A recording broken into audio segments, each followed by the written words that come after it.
All right, welcome to the Ballin4God podcast, as this is number 13. Oh, lucky 13. Lucky 13. I don't know how lucky that is. I don't either.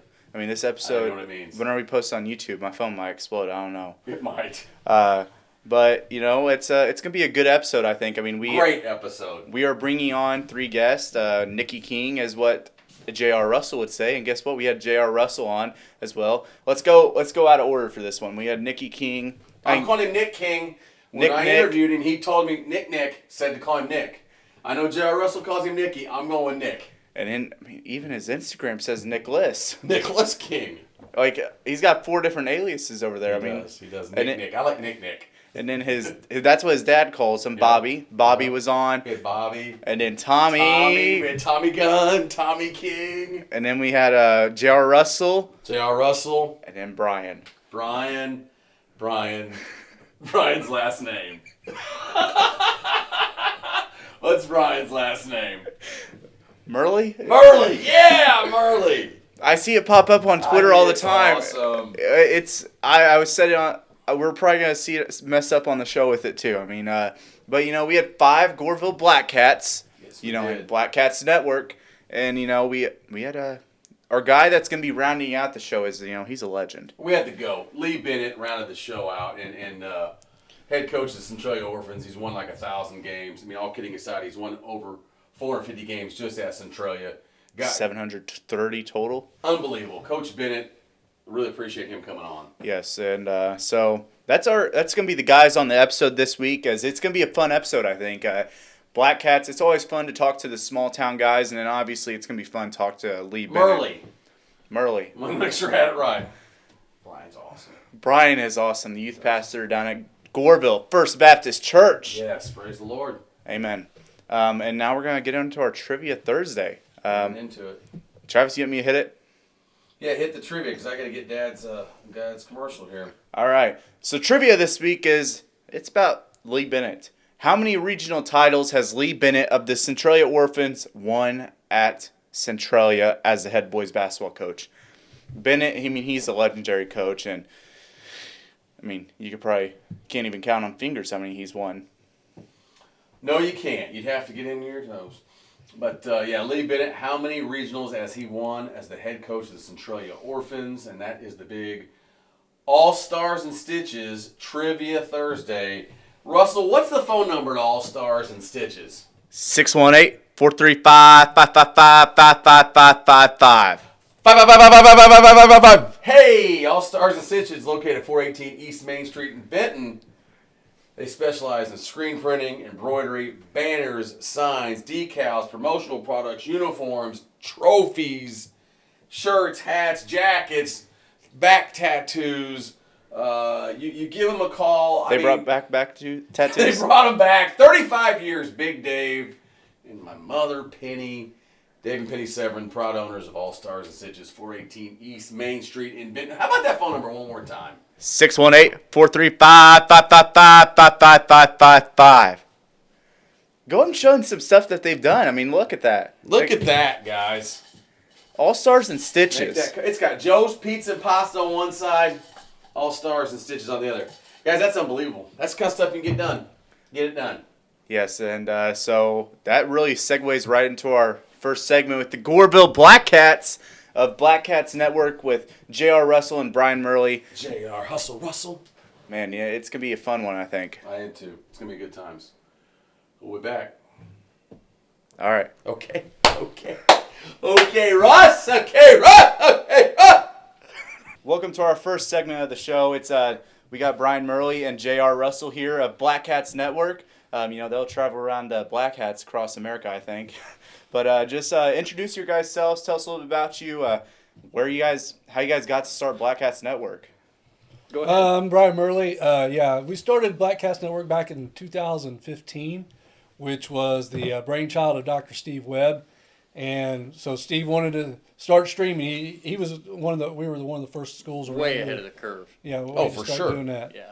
And so he brought on Tim Petrovich. A lot of people know Tim Petrovich from WGGH and all the other writer forever. and all the other radio things that he does, and he had all the radio experience. So he brought him in. I spent basically a year under him learning how to do and what to say, what not to say, and all that. And then I actually had a couple of opportunities to do radio for Tim when he couldn't be there, so that gave me a lot of experience. And then Tim got a lot busier with radio, and then we brought JR in. JR was the JV coach at the time for the junior high, and obviously with a lot of vast of experience. And JR, you can pick it up from there. Yeah, and I really felt like a fish out of water. I didn't know what I was getting into, to be honest with you. It was like, I think 2 trainings. Yeah. And you worked with Tim for a couple of games. Yeah. And, he gave me all he had, and then it's like he was gone. So, Take him here. Like, you go see it. We hit the ground running. Yeah, absolutely. But it's been, I can't even express how joyous an experience it's been for the both of us over the years to do that. Obviously, being a Benton Ranger, I've seen you guys live in action many times. Coming over to the, It's been helpful. Oh yeah, coming over to the tournament, start the season the last several years. But I'm amazed at all the games you guys cover. I mean, it's awesome. And the thing I notice so much with both of you guys is the passion you have for the Blackcats. I mean, it comes across in your broadcasts. They used to say I was a Homer Simpson a little bit for Benton stuff, but sure. You care about it. You can tell you guys really care about Goreville boys and girls sports, and you can tell it in your voice and things. And I think that gets a lot of people from me. We're from Benton and different towns. People, we have people sit over there from all over the place. But anybody we talk to always says, man, those guys are really, you're into the game, Well, yeah. Well, the thing is, people go, well, you guys seem a little biased for Goreville. Like, well, we are called the Blackcats Network for a reason. Yeah. That's who pays us. But we love doing what we did. I counted up today. We keep a list of all this week we'll hit broadcast number 70 for the year. That includes volleyball, which JR doesn't do the volleyball with me, but that's volleyball. That's everything that we've had up to this point. That's not even counting baseball and softball. So, yeah. What kind of jobs do you guys have that allow you to do all these broadcasts? Well, I am now a retired teacher, but I did have a day job. I taught from 8 to 3:15 every day. Also youth pastor at Goreville First Baptist Church, but my nights are typically free, so that allows me to do that. So yeah, and my daytime job works out even better. I'm the executive director for the Ministerial Alliance in Marion. We run a soup kitchen and a food pantry, which is Monday through Friday, but I'm out of there at 1 o'clock, 1:30, Monday through Friday, so I have evenings and weekends to participate in the Black Cat. Perfect job, sir. What they do. Yeah, Brian, yeah. I've It heard- sounds like a God plan. It does. Yeah. It really does. Brian, Darren's told me, I don't know if this, I want you to tell me if this is true, but have you done PA and the stream at the same time? yes, Do you still? sometimes we do a PA only. How do you do the PA and the stream? Well, we run there's a feed that we run directly into our streaming feed.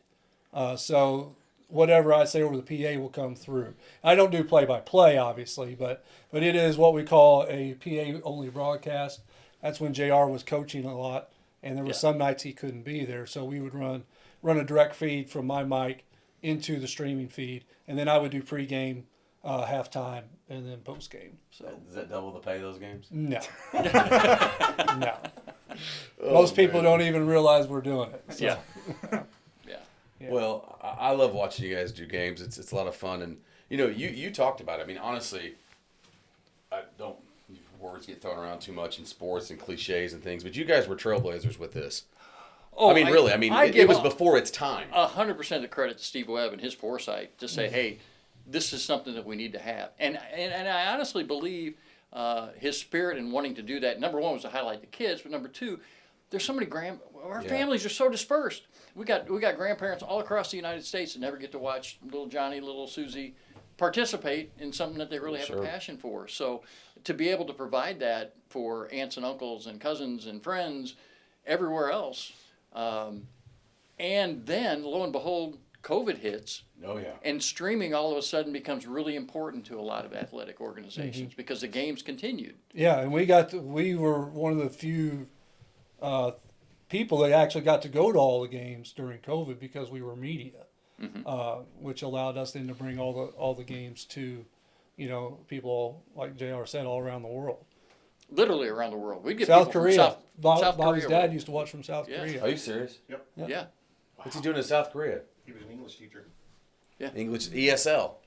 Yeah. English second language isn't our second. Yeah, song? we I have know a what we I'm have a talking map on our we have on the app or program that we use. It'll tell us where people are watching from. We've had people watching Germany, South amazing? Korea, From Goreville. I love it. you From know, Goreville. just all Yeah. over the place. Yeah.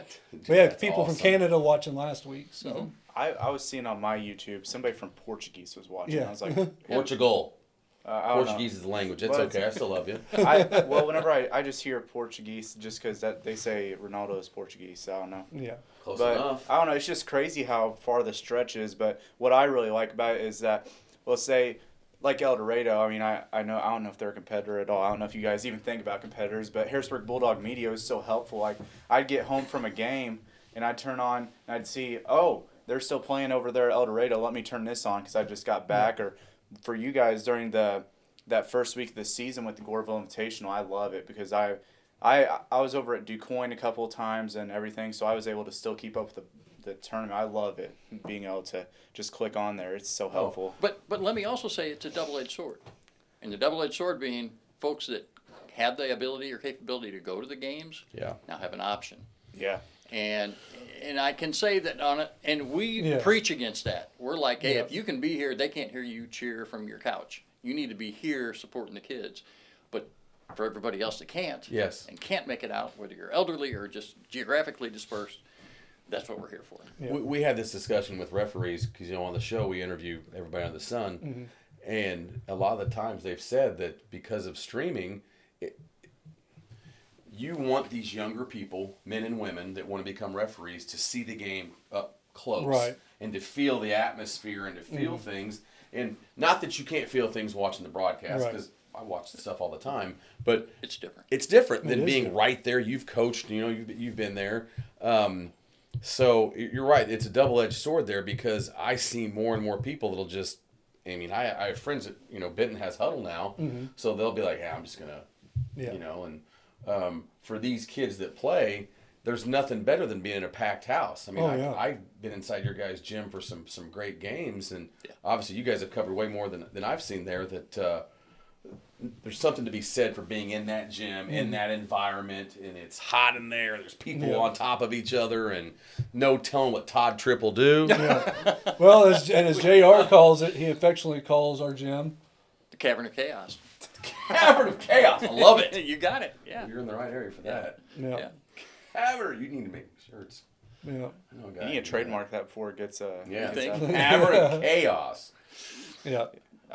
This is just something a little bit off the wall, and I know we had a little good flow going, but I just wanted to ask this: what's been your favorite game to do so far? I mean, across any sport. I mean, I'm This sure year or ever? ever. Ooh, that's a tough call. I can tell you this year's game was the Lawrenceville game. Yes. Yeah. You had a good crowd at Rich, too. Oh my Yeah. gosh! We had a Everybody packed under the house. sun was there for that one. That was fun. Yeah. I would agree for this year, but what about historically? I got one in mind. Historically, it would probably have to be the come from behind baseball victory in the Super that year. Ian's. Oh, I was thinking basketball, but I think you may be right. Well, I think the Super that year that we didn't get to go to state was probably one of the best games. Ian we who? ever got with to. McKay, Huh?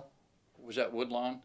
Well, that was a great against game, McKay. too. That, Yeah, to that me, was a that great game. Hey, McKay's been on that couch. Yeah. He talked about that game, didn't he? Yes. Didn't Blake McKay talk Yeah. about that game? Yeah. Yeah, that was a Yeah. great game. That was pretty phenomenal. But the night that we played it, the Super and won before we went to state and didn't get to go to state in 2020 was Yeah. a really fun game Yeah, being against on the floor, Central A&M. being on the floor at the arena. Moequa. That was Yeah. pretty cool. Yeah, we were right on the floor broadcasting that game.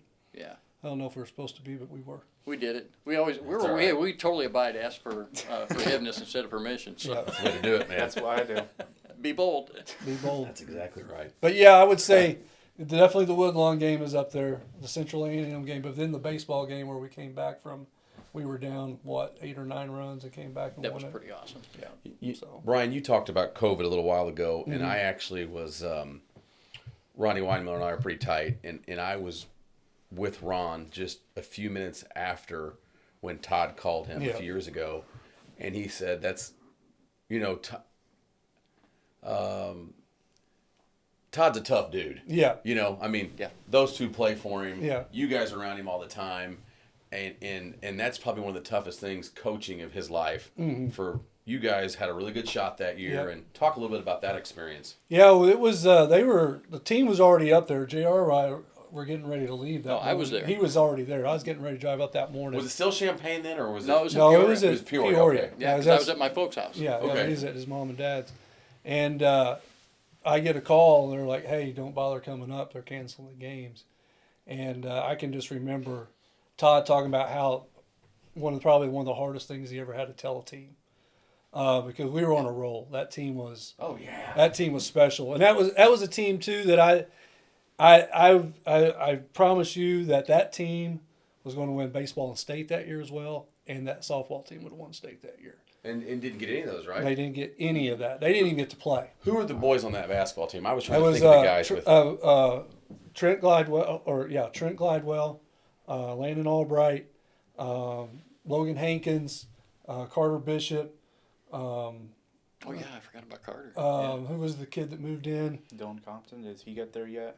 No, Or is he a little bit later? You mean Nick? Nick Compton was Nick on that Compton, team. Yeah. And who was the kid that moved in?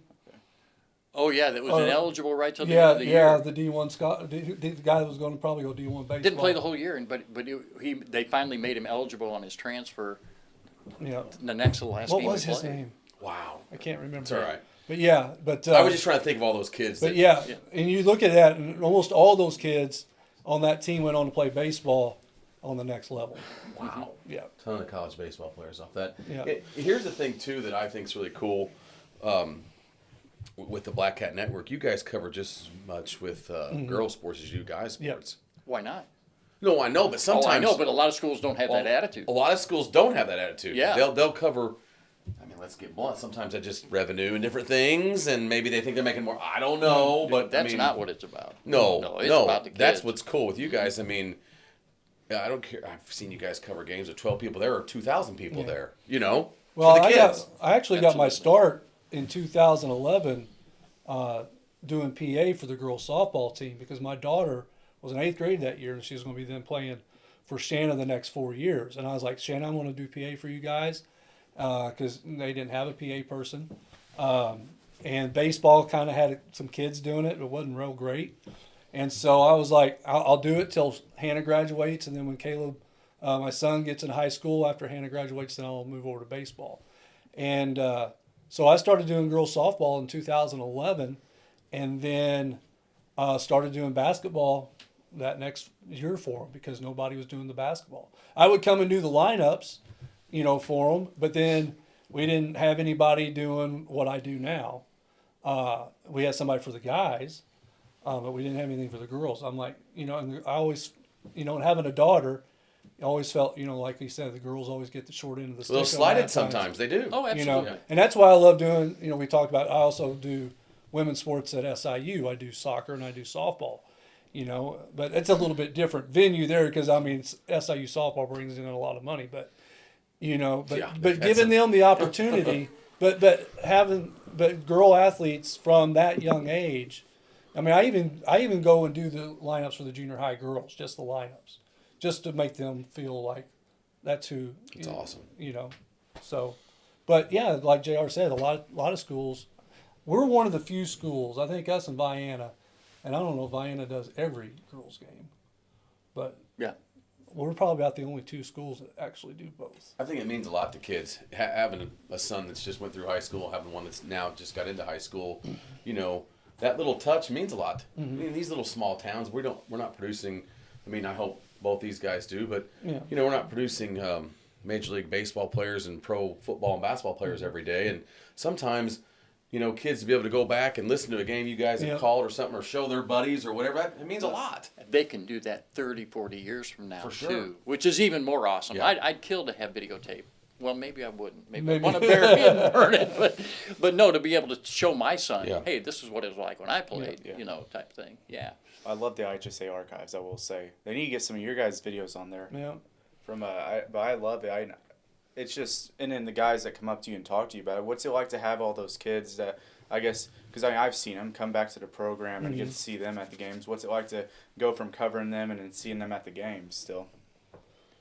Yeah. Yeah. It's pretty neat. It's pretty cool. It's pretty. You feel a part of something bigger than yourself. Yeah. And you feel a part of their lives. Yeah.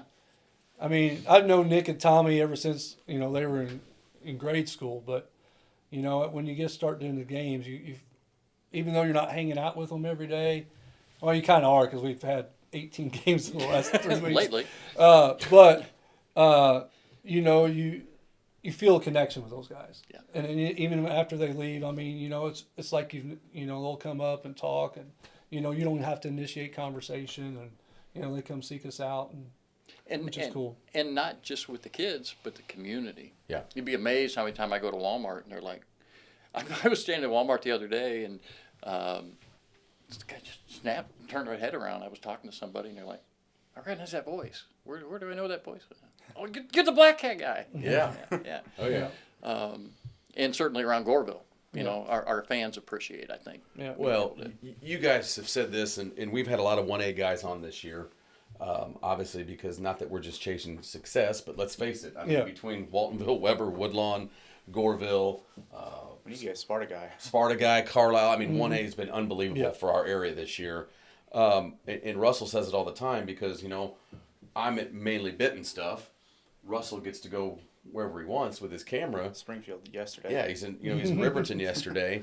But it seems like the 1A communities, and I grew up in Benton, and it's a small town, but it's a little bigger, not a lot, but you know, we've got 580 students. How many students does Goreville High School have right 170, Yeah. somewhere around there. 170, 170. 175. It seems like the 1A. You talk about that. The McKay said it when they were sitting there. You know, I mean, it's intimate. It is. I mean, there's something that is just.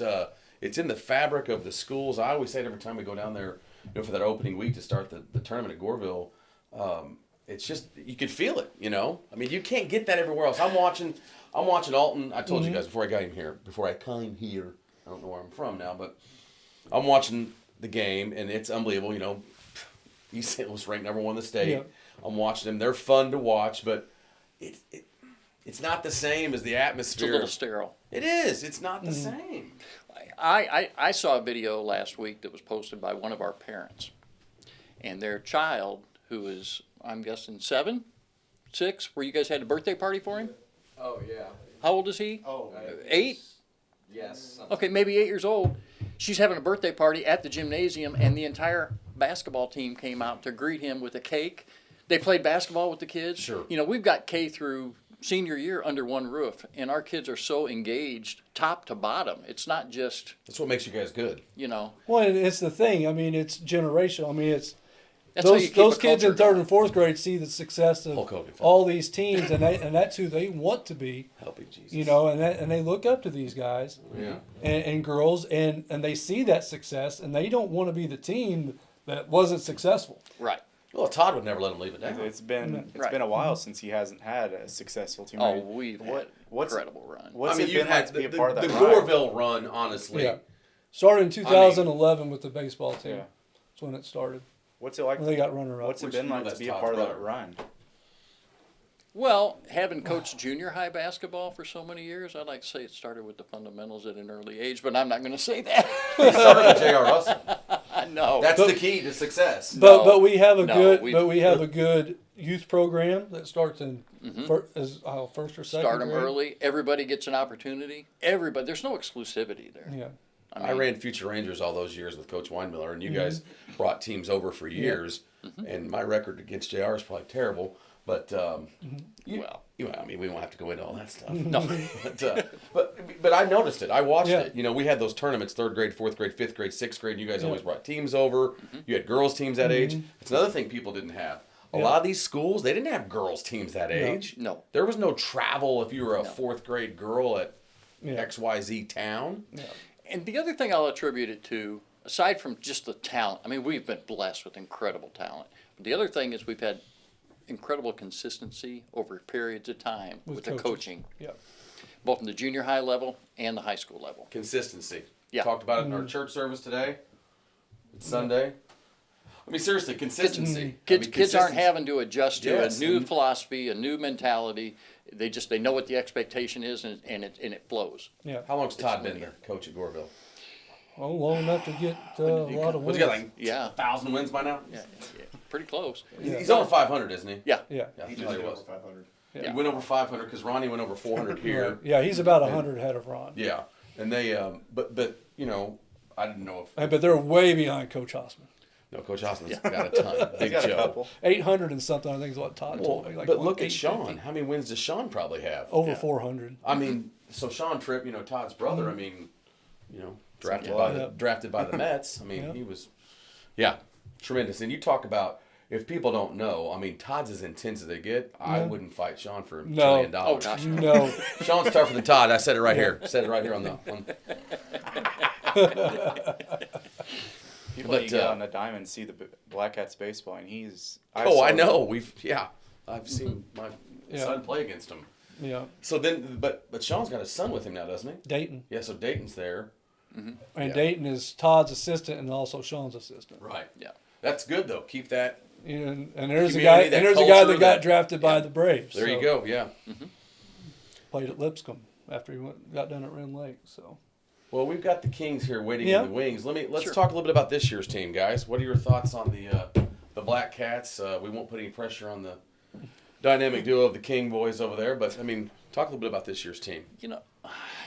We've been doing a lot of talking. we've been about talking about year's this a team. lot. I honestly, going into this year, our expectations were not near as high as what we've seen. I mean, because we'd lost a lot from last year. Graduated some studs. Some size. I mean, we looked at our lineup. We're like, Frank. how are we going to guard 6'7", 6'8", And this group has just really come together. It's been amazing. The flip side of that, and you've already alluded to it, 1A is tough. Oh, It's love tougher it. this year than I've seen in the 30 years I've lived in Southern Illinois. So, it's just going to come down to who's got it going that night. As far as postseason, who's prepared and who's willing to do what it takes to get it done. But the talent's there on any given night.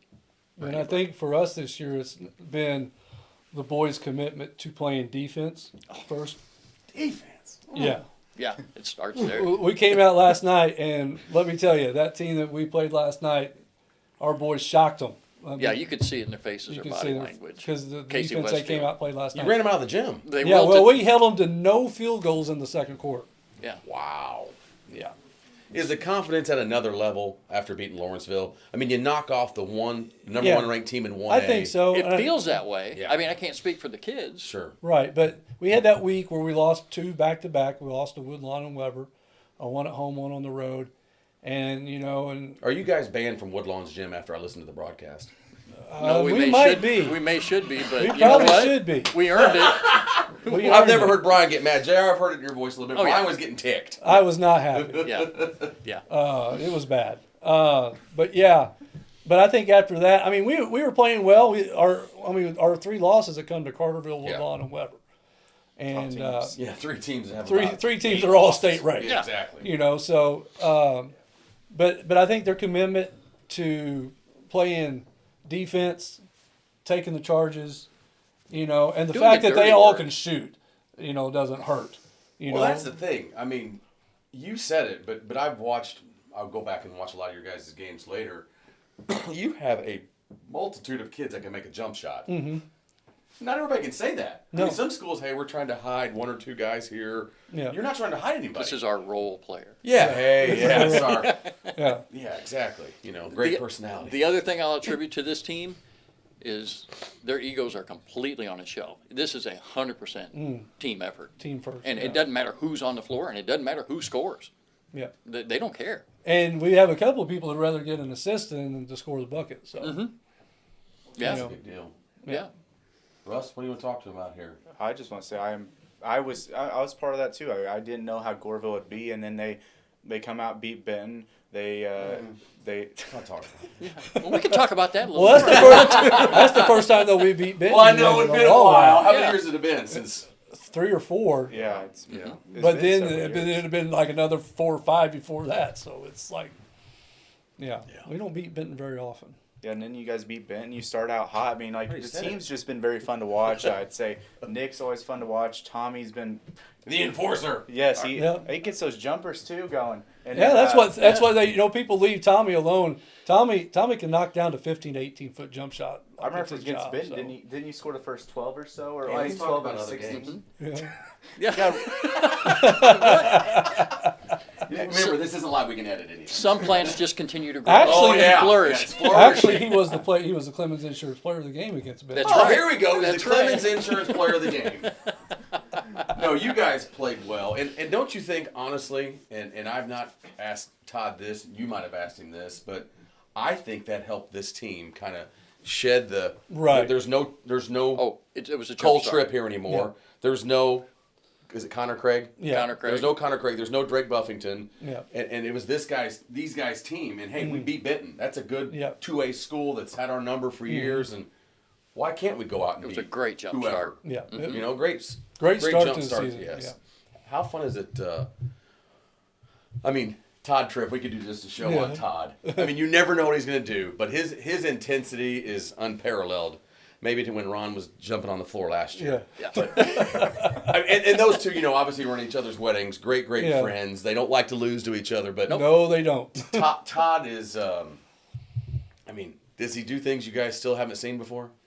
Haven't seen before? I don't know. I'm still amazed how he can chew an official from top to bottom on one trip down the court and turn around and hug him the next, and they're both giggling and laughing. I mean, That's an art. It is an art, and I don't think it's just manipulation. I think it's very genuine. He shows his passion. His kids are the most important thing. He wants the fairest opportunity for them. And on the flip side, these guys are human beings too, and they're doing the best job they can, even if sometimes their best isn't good enough. No, no, I applaud our officials. I really do. That's a tough job. It is. Yeah, and we try to talk about that a lot. Sure. You know, because folks just a lot of times don't understand the challenges that they have. And it's a lot easier to referee a game from sitting 5, 6, 7, 8 rows up in the stands than it is Sure. standing on the floor with guys 6, 4, 5. You know, and Sure. You see the whole court when you're up there. oh yeah. And I tell people when they bring it up, I'm like, have you ever seen a car accident? Have you ever had 8 people watch a car accident and get 8 different interpretations of what happened? It's the same You know, thing. it's the very same thing. One of my wildest things. I don't know what year it was, but my son was like a sophomore in high school, I think, and he went down to that. Was it the sectional game that Todd took the microphone, or was that a regional game? Yeah. Oh yeah. One of the. Yeah. Oh my God! Trey came home that night. He's like, "Dad, you never believe what I said."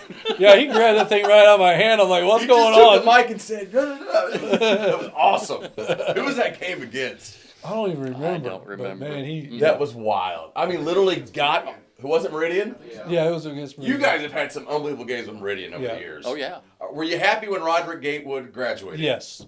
Get him out of there. He had your number a little bit. Yeah, that dude could shoot. What a great human being. Yeah, great Oh, kid. yeah. Great. Good kid. Great kid. You know, it's hard to root against him when you No, root I for him know. as a human being. You know, but yeah. Yeah. Well, when the ball goes up, he's on the other team. Sure, it's like that with Marlowe a little bit. Yeah. Nathaniel. Yeah. Yeah. But Yeah, great kid, but hey, your job's to beat him. You know. And you guys, that game, honestly, we were playing DuQuoin that night, and Shane Garner was sitting next to me. I'm keeping the book at DuQuoin, and someone bumped me and said, "Hey, check out the score." I was like, "What?"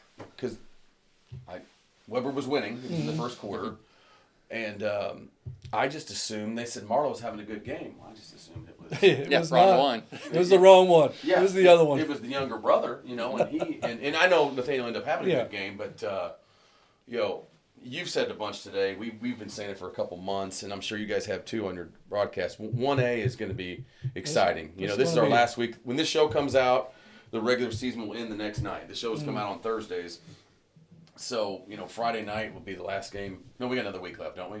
This is our last week. this is the last One week. is the last week.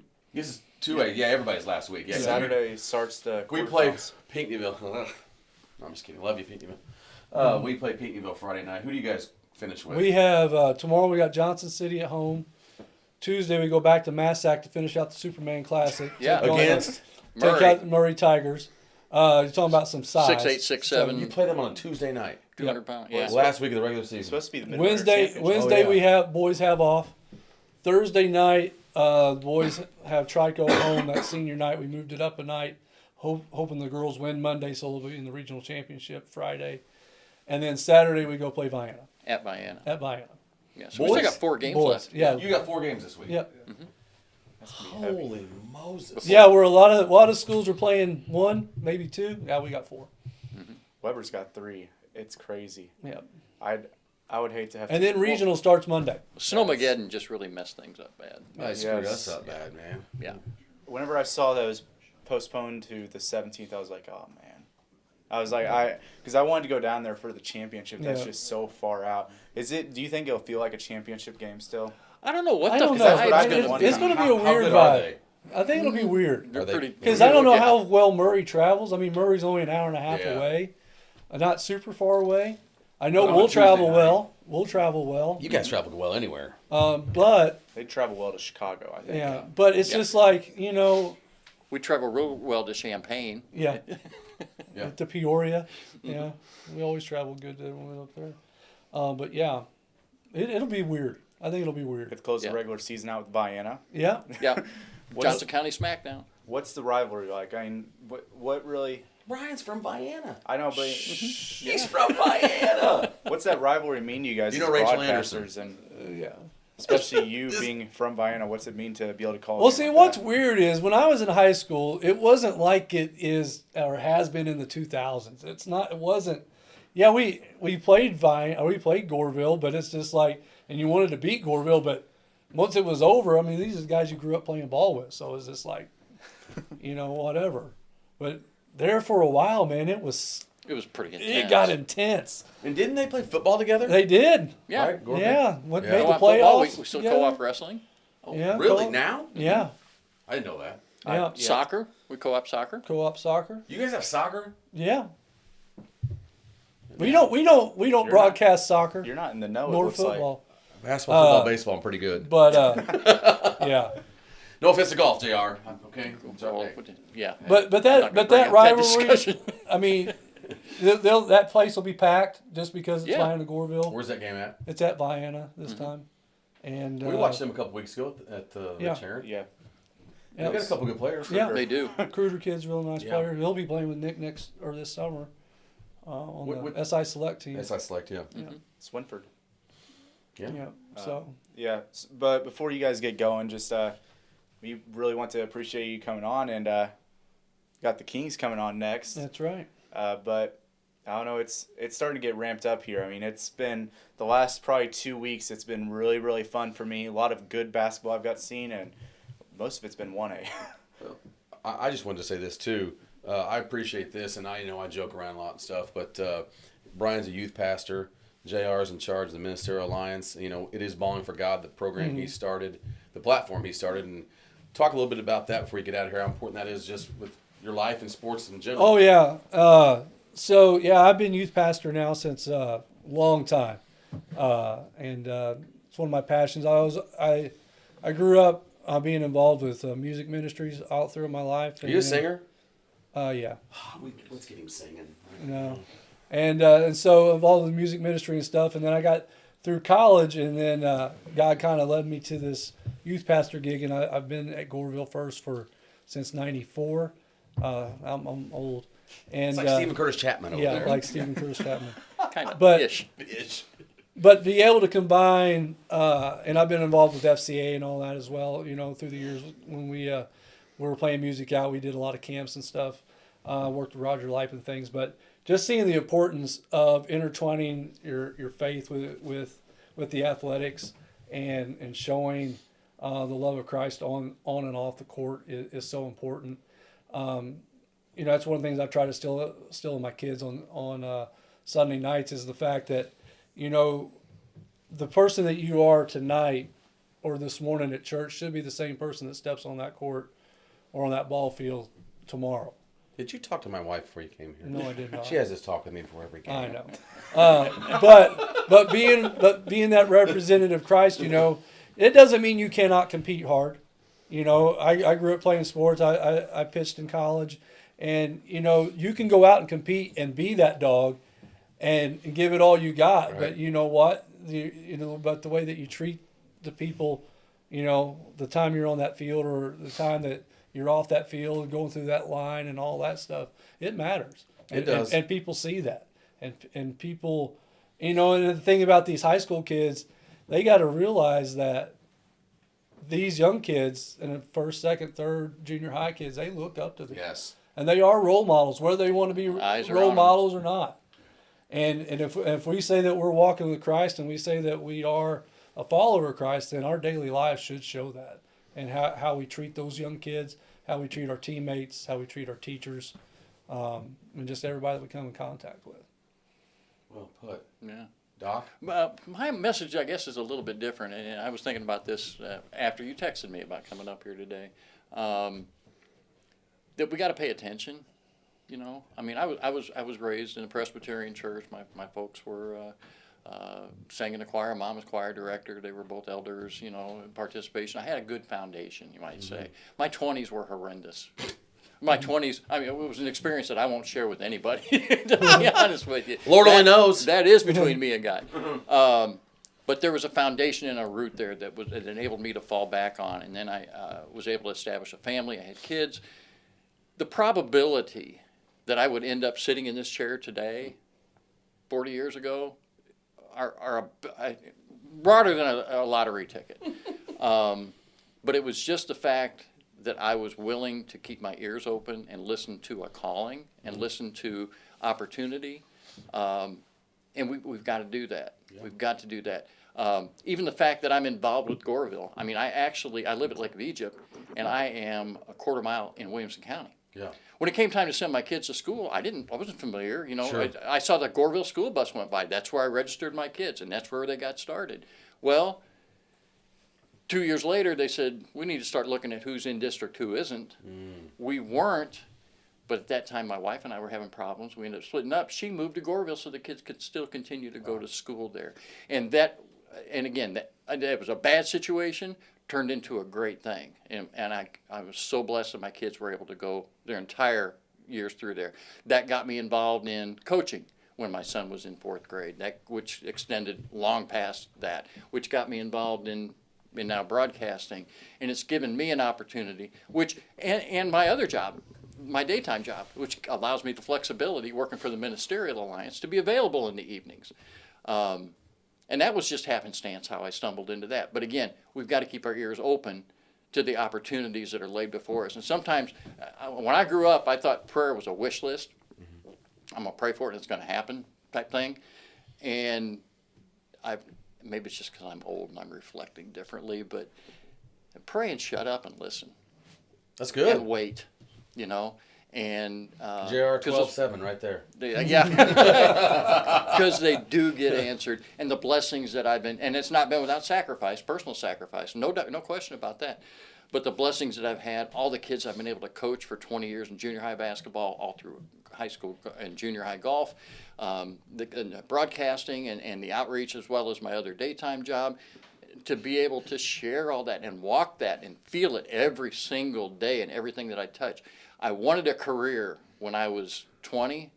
What I found is, now that I'm 60-something, is I found a vocation. And that's been the greatest blessing I could ever ask for. Well put, my man. Good stuff. Yeah. Russ, how do you... Marlo touched on some of that today. Yeah, good stuff. But yeah, I don't know. It's good stuff. I don't know. I appreciate, especially seeing that in you guys. I mean, I don't know. A lot of people. Well, Marlo talked about this on our podcast, and he kind of hinted at it again today about putting all our things in basketball or just sports or whatever. It's not the way we should go. And right. You'd see that in people. And for a lot of time, for a lot of young people, that's what defines them. Oh yeah. Yeah. I'm a basketball player. I'm a baseball player. Yeah. You know, well, no, you're more than that. You're more than that. Just that person. You know, and you know, if our identity's truly in Christ, that should be throughout whatever we are, whether it's a musician, you know, an artist, whatever it is, whatever the calling God, like you said, whatever calling, you know, God's put in our life, you know, we need to be obedient to that call. So you have a big, you know, when you said Ministerial Alliance, I'd forgotten that's what you do, but that's a huge need in our area. Oh. I mean, I'm sure you see it every single day. Every single day I see people. There's a lot of forgotten people in this area. There's a whole lot. But thankfully, we also live in an area, in a region, in a community that responds to that. Yeah, that's too. big.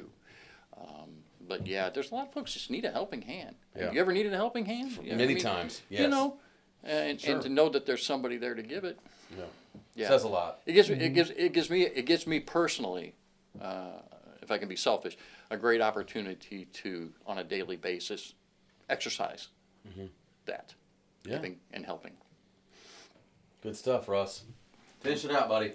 Appreciate you guys coming on. You know, I mean, I know you guys are about to get real busy here with They're always busy. boys. Well, and they're going to get even busier, I think. I mean, with boys and girls moving on with the regionals and Yeah. 4 games this week for boys basketball. And then, obviously, I mean, I don't know how much you guys are looking at, but spring sports are coming. Yeah. How will you guys be in baseball and softball? But we'll be pretty good. Yeah. You're never bad. We're never bad. Yeah. I mean, Yeah. When's the The last girls time? will be good. There's a really good freshman class that Shanna's got this year, and baseball we got a lot of people. I mean, we lost a lot, with Cole and Drake, I'm sure but, Sean's still got 20 pitchers. we probably still yeah, got there's 20 plenty guys. of pitching, yeah. Yeah, that's the key to it. Sure is. Guys, we appreciate it, man. Hey, Thanks thank a lot. you so All right, much thank for you. having us. Appreciate coming up. Yep. All right. Thank you. Sorry, it's weird because it's it's not live, so it's just like stop. All right. All right, welcome to our second segment of the show with another Goreville group of people, the Kings.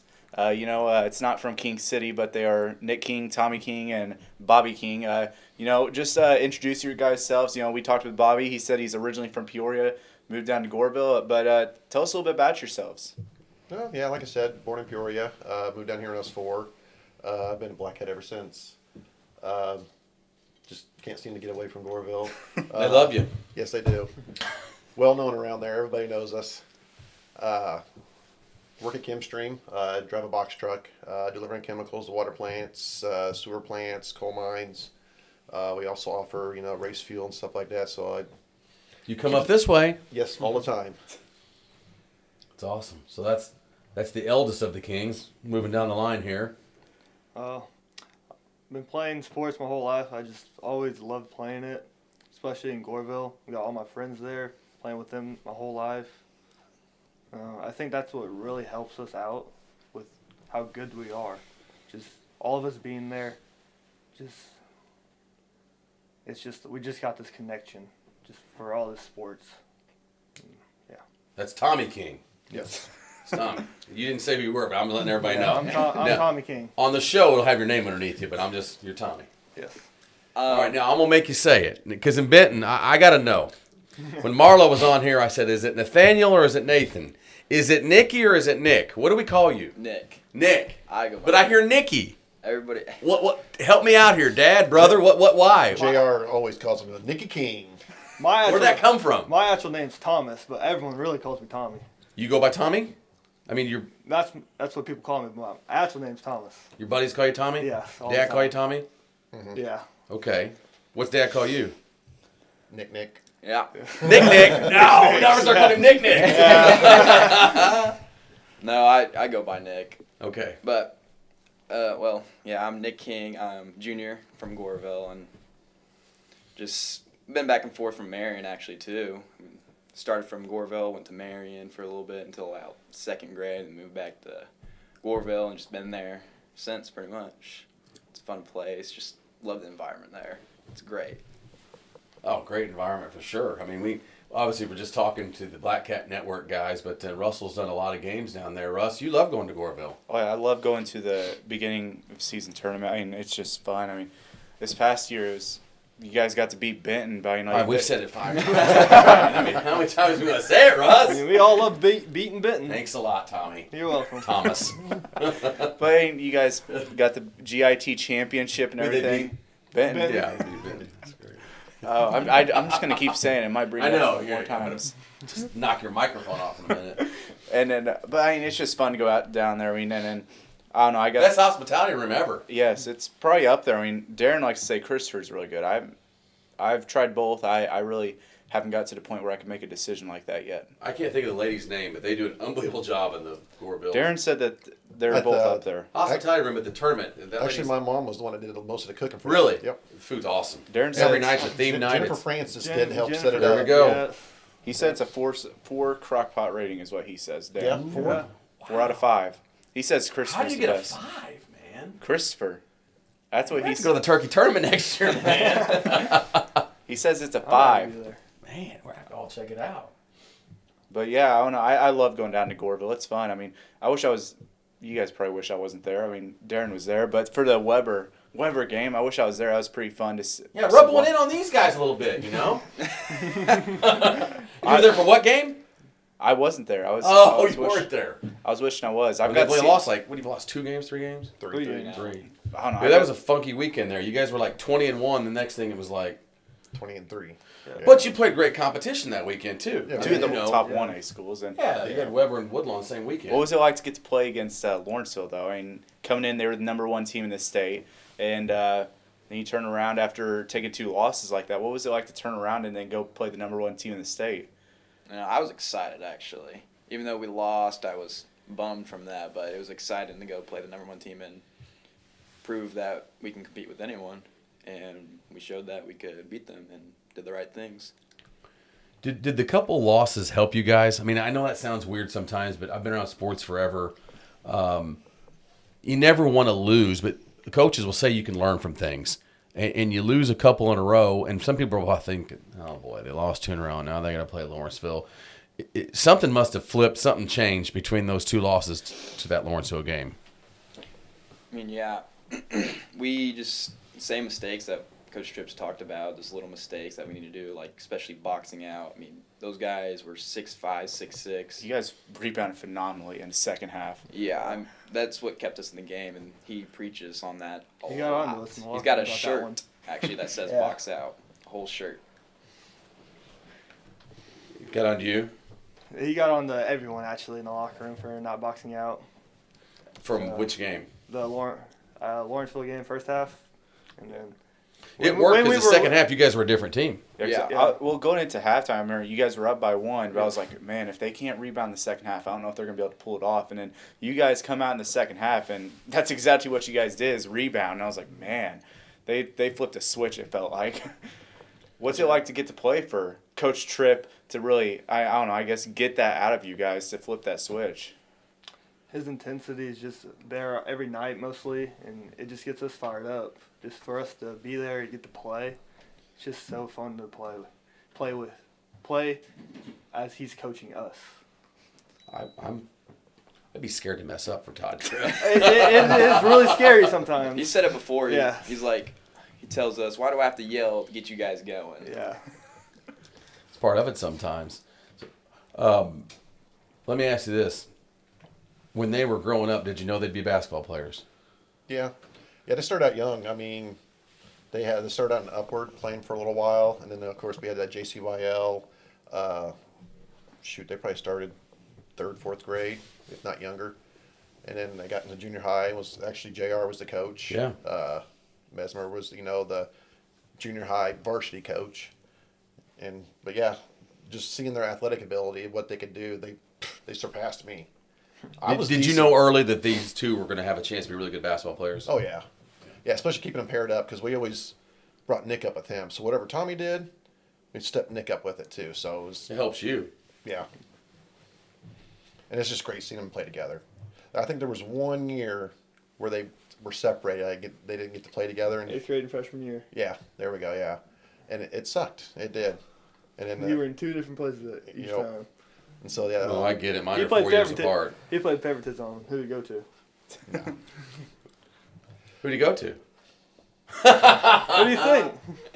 I didn't want to say. Hey. Here's the question I've got. Tommy, now I know I call you the enforcer. Yeah, you're the big brute inside. When did this one start to be able to jump so good down here? I don't know. Actually, When Nick, not calling him Nick, or Nicky, Nick King, when did you know, like, dude, I've got some It's spring. sophomore year maybe last year. Yeah. Yeah, It all started in 8th grade. Actually, it was like PE, had some hey dudes on, got a lob, and got my first dunk 8th grade. Wow. Jeez. And then freshman year, I started working out a lot more and started getting a little consistent, and sophomore year just took off. How many dunks do you have in game? Do you know? Last year, I think at about 10, and this year, I think I have about 6. What's that? That one sick. Did you reverse one on The somebody? reverse. Oh, the Yeah. reverse Who was that alley-oop. on? Christopher. It was a Christopher, lob. That was A unreal. lob from Zach into the. I wasn't reverse expecting down. it to be a front rim. I just kind of grabbed it and just. I don't know if I've seen one in person yet. No? I don't think so. I've only He seen didn't dunk on Benton? No. I was waiting for that, Russ. I was waiting to go, oh, wait a minute. Yeah, actually, with 2:12 to go in the third quarter. No, but I don't know. I've only seen the pictures, and they look awesome. I remember seeing the one down at Massac earlier this year. On Century, that was sick. That was nice. That was one of my favorites I've seen so far. Yeah. But it's just, I wish I could just get a rim grazer sometime. But I mean, when you got that first dunk, what was it like? I mean, obviously in 8th grade, I mean, you see all these stories about like these guys dunking in 7th and 8th grade. But I mean, that's just sick. How did it feel to get that? How tall were you, Nick, in 8th grade? 5'9", 5'10". Man. Tell Dad thanks. I mean, I'm He only peaked at 5'10". 5'10". And you said you could dunk. Yeah. Wow. I could dunk donuts. Yeah. I'm same with you. Leaping was not, and I'm almost 6'1". Couldn't jump like that. You were a shooter, weren't you? Shoot it, man. I have to shoot it. That's for sure. I was just so quick with the left hand. That's where I threw him off. So we get the jumping ability from Dad down there. You get your first dunk in 8th grade. Like Russell said, what did it feel like? Did it catch you off guard? Like, oh, I can dunk a basketball. Yeah, it was really a bad lob too. Like hit bottom of the rim, kind of still went up, but I still like just grabbed it and put it in. But it was electric. I was hyped and whatnot. How many people were there? It was his senior class, so it was Zach and Garrett. They all saw it. They're like, did you just see what he did? Was that real? Well, dunking, it's kind of got to be, you play baseball as well.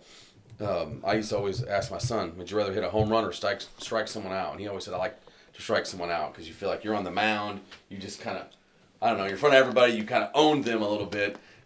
When you dunking, is it kind of addicting, just like that feeling of, it can change a game. It can change the momentum of a game. Yeah, I love dunking. Coach Tripp actually preached to me just to, instead of going up and just getting contact, just go up and try to dunk it. That's what he tells me. I'm going to think when number 23 went up to kind of dunk it and he got rim stuff, I think that really brought the momentum down for Lawrenceville that game. It did. Yeah. It changed things. It changed so much, and their just momentum was just not there. But I feel like if he would have made it, it would have been a whole different ball game for us and them. You say that, and having a son that was thankful enough to be on the floor with Dr. Tedeschi, Trey would tell you, when he would, I mean, you were videoing all those games. When he would dunk so many times, you almost feel invincible out there with him. You know what I mean? Especially when you're 6'7". I had to guard him last year, actually. Coach Tripp put me on that assignment. How fun was that? Not fun. You did pretty good, though. Yeah, I don't think I did. No, you didn't do bad at all, no. Well, I noticed things at Benton, like Drake Porter, and you remind me of each other, your games. Drake's he's a year younger than you, but he's got that leaping ability, quick, fast twitch. Defensive player. But, I mean, a lot of times when we played Albany, they had a 6'9" kid. That's who Drake had to guard. Yeah. A lot of times coaches will like, you guys are quick enough, you can move with them, and even though you might be giving up some here, your quickness and ability to shift and change and can kind of counteract. Yeah, Grant Owens was always, for us, Grant Owens about 6 foot, and he would have to guard guys those last 4 years. I mean, a lot of big-time players. The Breeze Central guy. He gave up, but ton of size too. Now on the flip side, you're more the banger. Do you like being the muscle? Are you the muscle of the Blackcats? I wouldn't You and Turley? Definitely me and Lincoln. Me and Lincoln definitely like to go after people, headhunters. Headhunters! Should be a hockey guy. I like seeing him down there fighting. Yeah. Oh, yeah. On defense, man, I see those offensive players, they getting pissed. You get under their skin? I know. That's awesome. They come down into the paint, I'll step back and bump them out of the way. There you go, They man. get real mad about that. And you give up a lot of size, and you still compete with a lot. I mean, against Lawrenceville, you were competing with those guys that are, say, 2-3 inches taller than Tommy, you. how tall are you? 6'2". Okay. And a lot of times you're guarding dudes that are 6'5", 6'6", Yeah. Doesn't a lot of that come down to just you got to want it? Yes. Yeah. It's like me at a pizza buffet, man. Just got to want it, man. Well, it's like last night against Casey Westfield. God, you guys blew them out. Yeah. I couldn't believe it when he told me. I was like, really? Yeah. It's not like I didn't think you guys wouldn't win. It was just like... Yeah, I thought you win too, but I didn't. I turned the Blackcat Network on. I told Brian and JR, they were having some problems with the broadcast, and I was home yesterday afternoon, and I turned it on. It was 28-7. I was like, holy Moses. Yeah. We held them to 4 points in the second quarter. That was all, Only all on free throws. That's what they had. What were you saying though before? Wait. Oh, well, him trying to, box out their big guy in the center. They're trying to get it to him, and I just seen the frustration on the guy's face because he wasn't quitting. I mean, he was bound and determined to make sure he wasn't getting the ball, and I mean, it got to the point where you could almost tell he's like, man, he wants to push him down so bad, but he can't. Tommy, where's that toughness come from? I don't know. I just always had it in me. I feel like just playing against these bigger kids. Tommy looks like a boxer to me. He should be a boxer. Hockey or boxing? Which one do you want to do?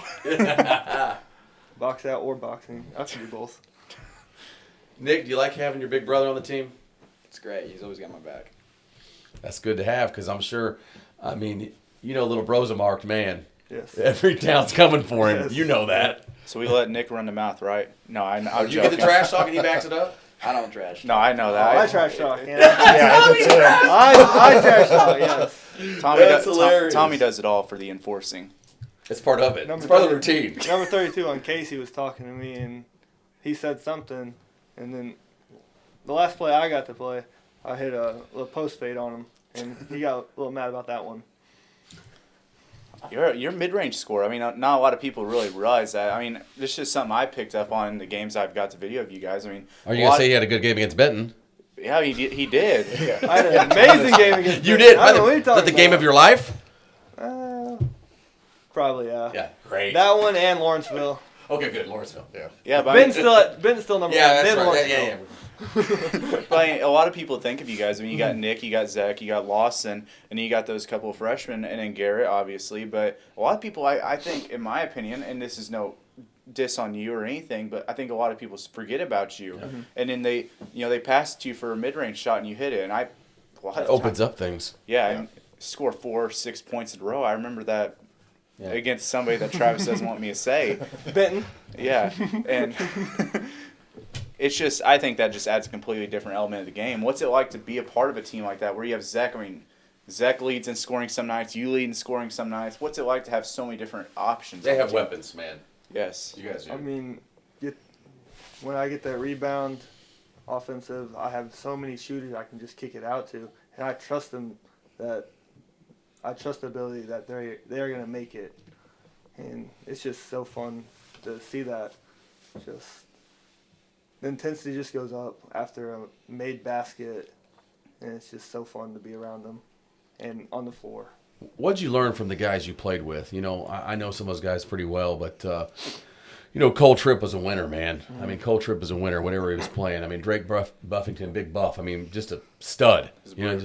A brute. Yeah, just a brute, A lot of my man. intensity came from Buff because I always had to guard him in practice. And Connor He's a Craig, big guys like guy, that, and athletic it's guys. just- It helps. It's hard to guard someone that's 6'6", 200 something. He's solid, too. He's solid. Yeah. Yeah, it's pretty hard. Heck of a to- pitcher.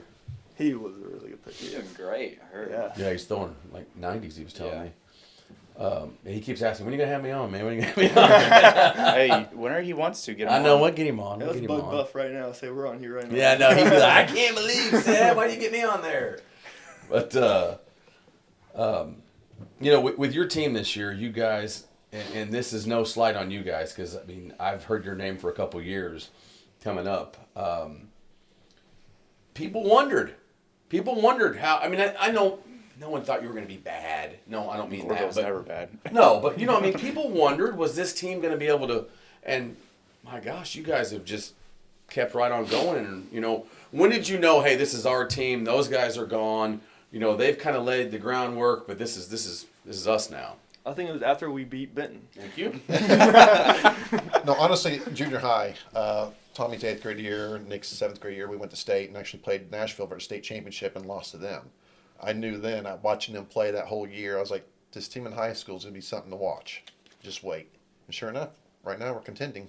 So when he was in eighth grade, you lost to Nashville State? State we lost championship. by 10 in the state championship. Ritzel and those guys. Yeah. Was Yeah. Ritzel on that team? I think so. I don't know if he Maddox came is from a a senior, feeder yeah. school or... Yeah, no, we played Maddox. That's what last night at the shootout, I was like, man, those kids look familiar. And all of a sudden I'm like, that's Nashville. We Yeah. played them.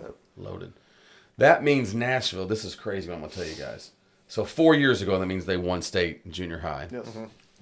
Their sophomores won state. And they just Their went- freshmen won state. and their 8th graders just Yeah. won state. Yeah, Yeah. 4 years in a row, I think they won. Well, I don't know what happened with that junior class. Oh. I don't know what happened with them. Probably went to state too. They've got a run going there right now, Yes, man. they do. It's like, it reminds me of Goreville with, you guys are good in not just boys sports. Your girls sports are good too. Nashville, I know a little bit bigger than you guys, but they've been unbelievable. Yes, they have. I think it might have been that Sparta group. I don't know because they beat us first round my 8th grade year, Okay. but I'm not quite sure. That Sparta group's good. We haven't talked about this yet, but you play travel basketball. What year did you start playing travel basketball? Last year. That was your first year? Yeah, I think my freshman year I played for like some hoops elite team I played with some of the Meridian kids who Okay. are now in Paducah, and it was like me, Lawson, Zach, and Tom. We played them. Just went around a couple tournaments around here, and then played for SI Select sophomore going into junior year. Who's your coaches there? Swinford. Yeah, is that Riley and Sam. Riley, Sam. Riley and Sam? Yeah, Yep. yeah. What's it like to be a part of? I talked to Gage, I talked to Nate a lot, and Jude. What's it like to be a part of that community? Gage. He played kind of like you. You played a year ahead. Gage Peterson, Peterson and Jude Harmon, Nathaniel. Nathaniel Marlowe. Not everybody watching always knows who all these last names are. You guys have that community of being able to. Now you played a year ahead, and you got to see the guys from last year, and then you get to see these guys that are coming up this year that are playing a year ahead. What's it like to be a part of that and be a part of that community and be around those coaches to coach you up? It's awesome. They're great coaches. They teach us a lot and give us the free to just go play and build a connection, build friendship as well.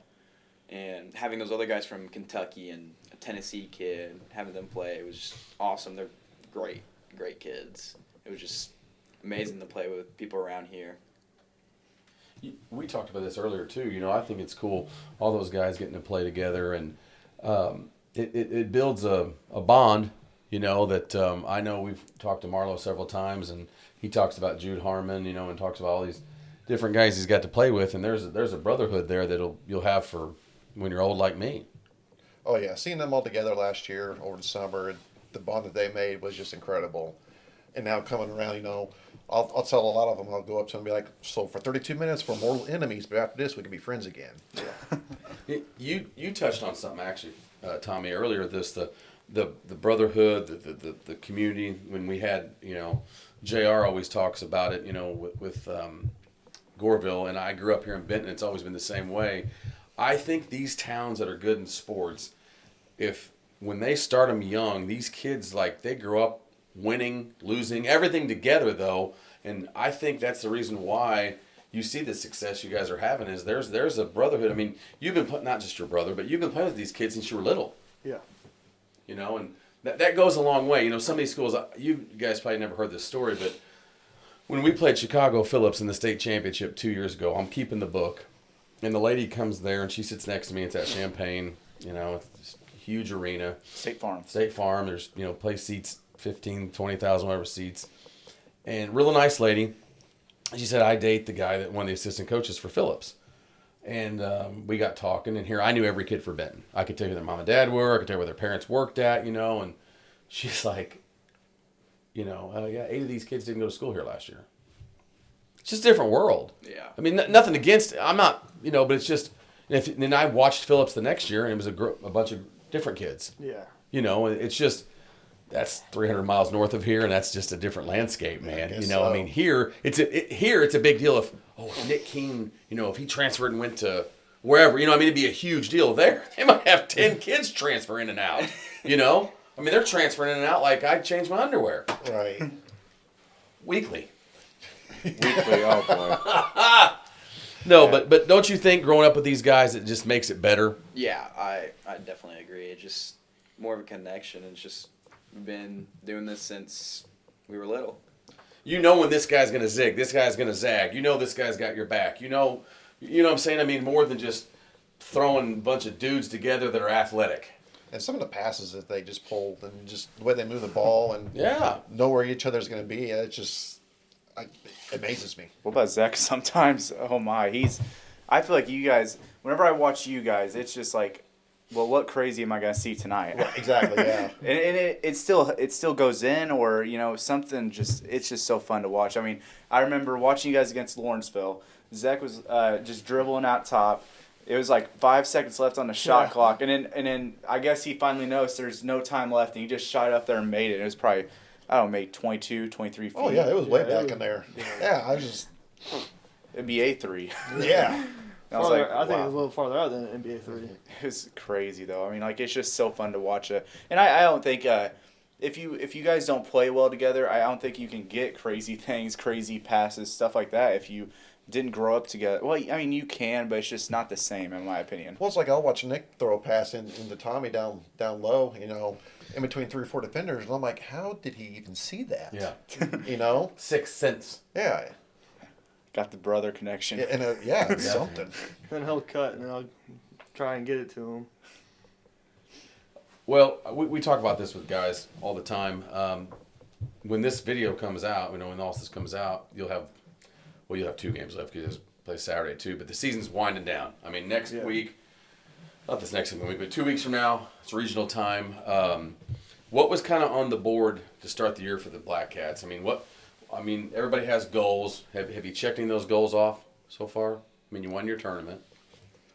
Yeah, I mean, we've won our tournament. It's a big check mark. I think winning that Cessor tournament was a big check mark for us, too. And then hopefully to win this Massac one, which I believe we can. Be back to back.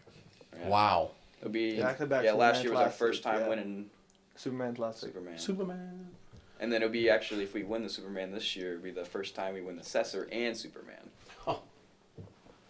And then conference, have you won conference yet? Not yet. No, We're we're still Vienna. undefeated, though. Yeah. Yeah. So we have Trico. We got and Vienna. Trico, Vienna, and Johnson Johnson City. City. Yeah. So if you win those 3, you'll win the Black Diamond. Yeah. Yep. Which is a big deal. Yep. So I think last year we had to split it with Vienna, I think. No. No? No, we won that. It Did was we? the I think it was my sophomore 2 year. years, Oh, okay. 2 years ago. Yeah, my sophomore year. Obviously, the goal is to keep winning. Yes, right, of guys? How far can this team go, guys? Hopefully to play on the very last day. Playing Champaign? Yep. That'd be nice. Champagne. Yeah, sectionals and supers is gonna be hard. Yeah. I mean, because Matt Varney and Darren Kennard, they started the podcast back up for River Radio Sports Central, and Varney said Waltonville, they took the route, and he said that, and I agree with them, both will help each team. But Waltonville and Goreville, they probably played 2 of the tougher schedules. As far as Waltonville, they went through the path of playing up in teams. They played Marion, Centralia, and Nashville. You guys went through the path of playing some teams you might see in the sectional.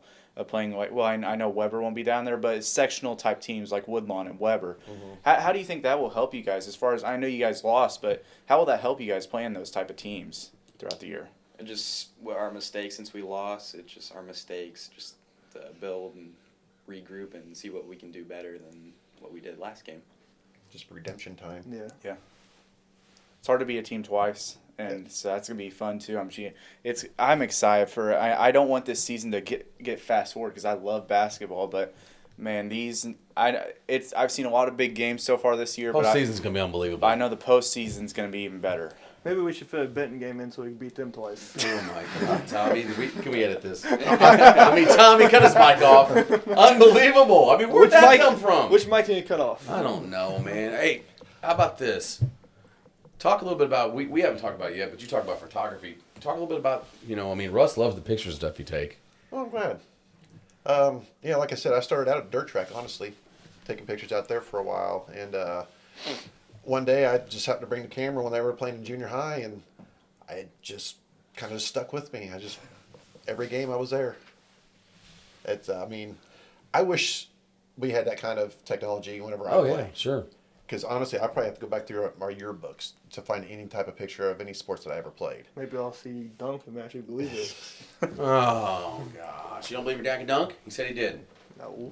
But yeah, and I know a lot of the parents love it. A lot of the parents love that, they can look back and have all these memories from all these Sure. years, 30, 40 years down the road and stuff like that to look back at. And that's nice to know. But it's also, I'd love that I'm able to give them something that they can reflect on years down the road. I did this, look at this, it's been great. I think it's cool, man. My dad used to take a lot of pictures and stuff, and He still takes some. He still does take. Big Dave does like to take selfies, but you know, it's a way to. I always like photography, pictures and stuff because it's a way to like time stand still. You know, Yeah. and I'll remember like going back through old books and stuff, and it just makes your memories. You know, makes you think of things that maybe you forgot. Oh man, look at that game, or oh wow, that shot, or different things, and Right. you forget our minds. You know, we forget things, but when you see a picture, I think it catches. They say a picture tells 1,000. I was gonna say, yeah, you Yeah, can't remember until you look at that picture, and then all of a sudden, just a light bulb clicks on. Oh yeah, this is when, and What I love to look at pictures is the different photography styles as well. I mean, like, you know, some of the photographers around here, Ryan Ziegler, and you guys, I think you guys both take really good pictures, but you guys take two different completely picture styles, if that makes sense. oh yeah, And I don't know if everyone has their own kind of style. and I really like looking What into is your that. style? My style's my style. Yeah. I don't know if you can really define, like, Yeah, no, and it's there's nothing you could really say on how the style is. It's just Is there certain things you're looking for in a shot? I mean, are you? no. Honestly, I'm following the ball. Is pretty Okay. much what I do. I follow the play and see where it goes. So something could be happening over here, and I would have no idea what's going on A because fight could break out and he's just watching the ball. yeah, I wouldn't know until Tommy's I took. elbowing some kid. You're not watching that. Yep. no, I see that in videography as well. I mean, like, well, Ross Swinford, I mean, me, Ross, Darren, I don't know if you guys know Ben McLaughlin. He does a lot of stuff for SIU football and basketball, but we all have completely different type of video styles, and it's just so interesting to look at, and it's not anything bad. It's just something cool to look at. I It's your like personality. I think your personality, if you would think about it, probably comes out in the pictures you get. Yeah, I would say so.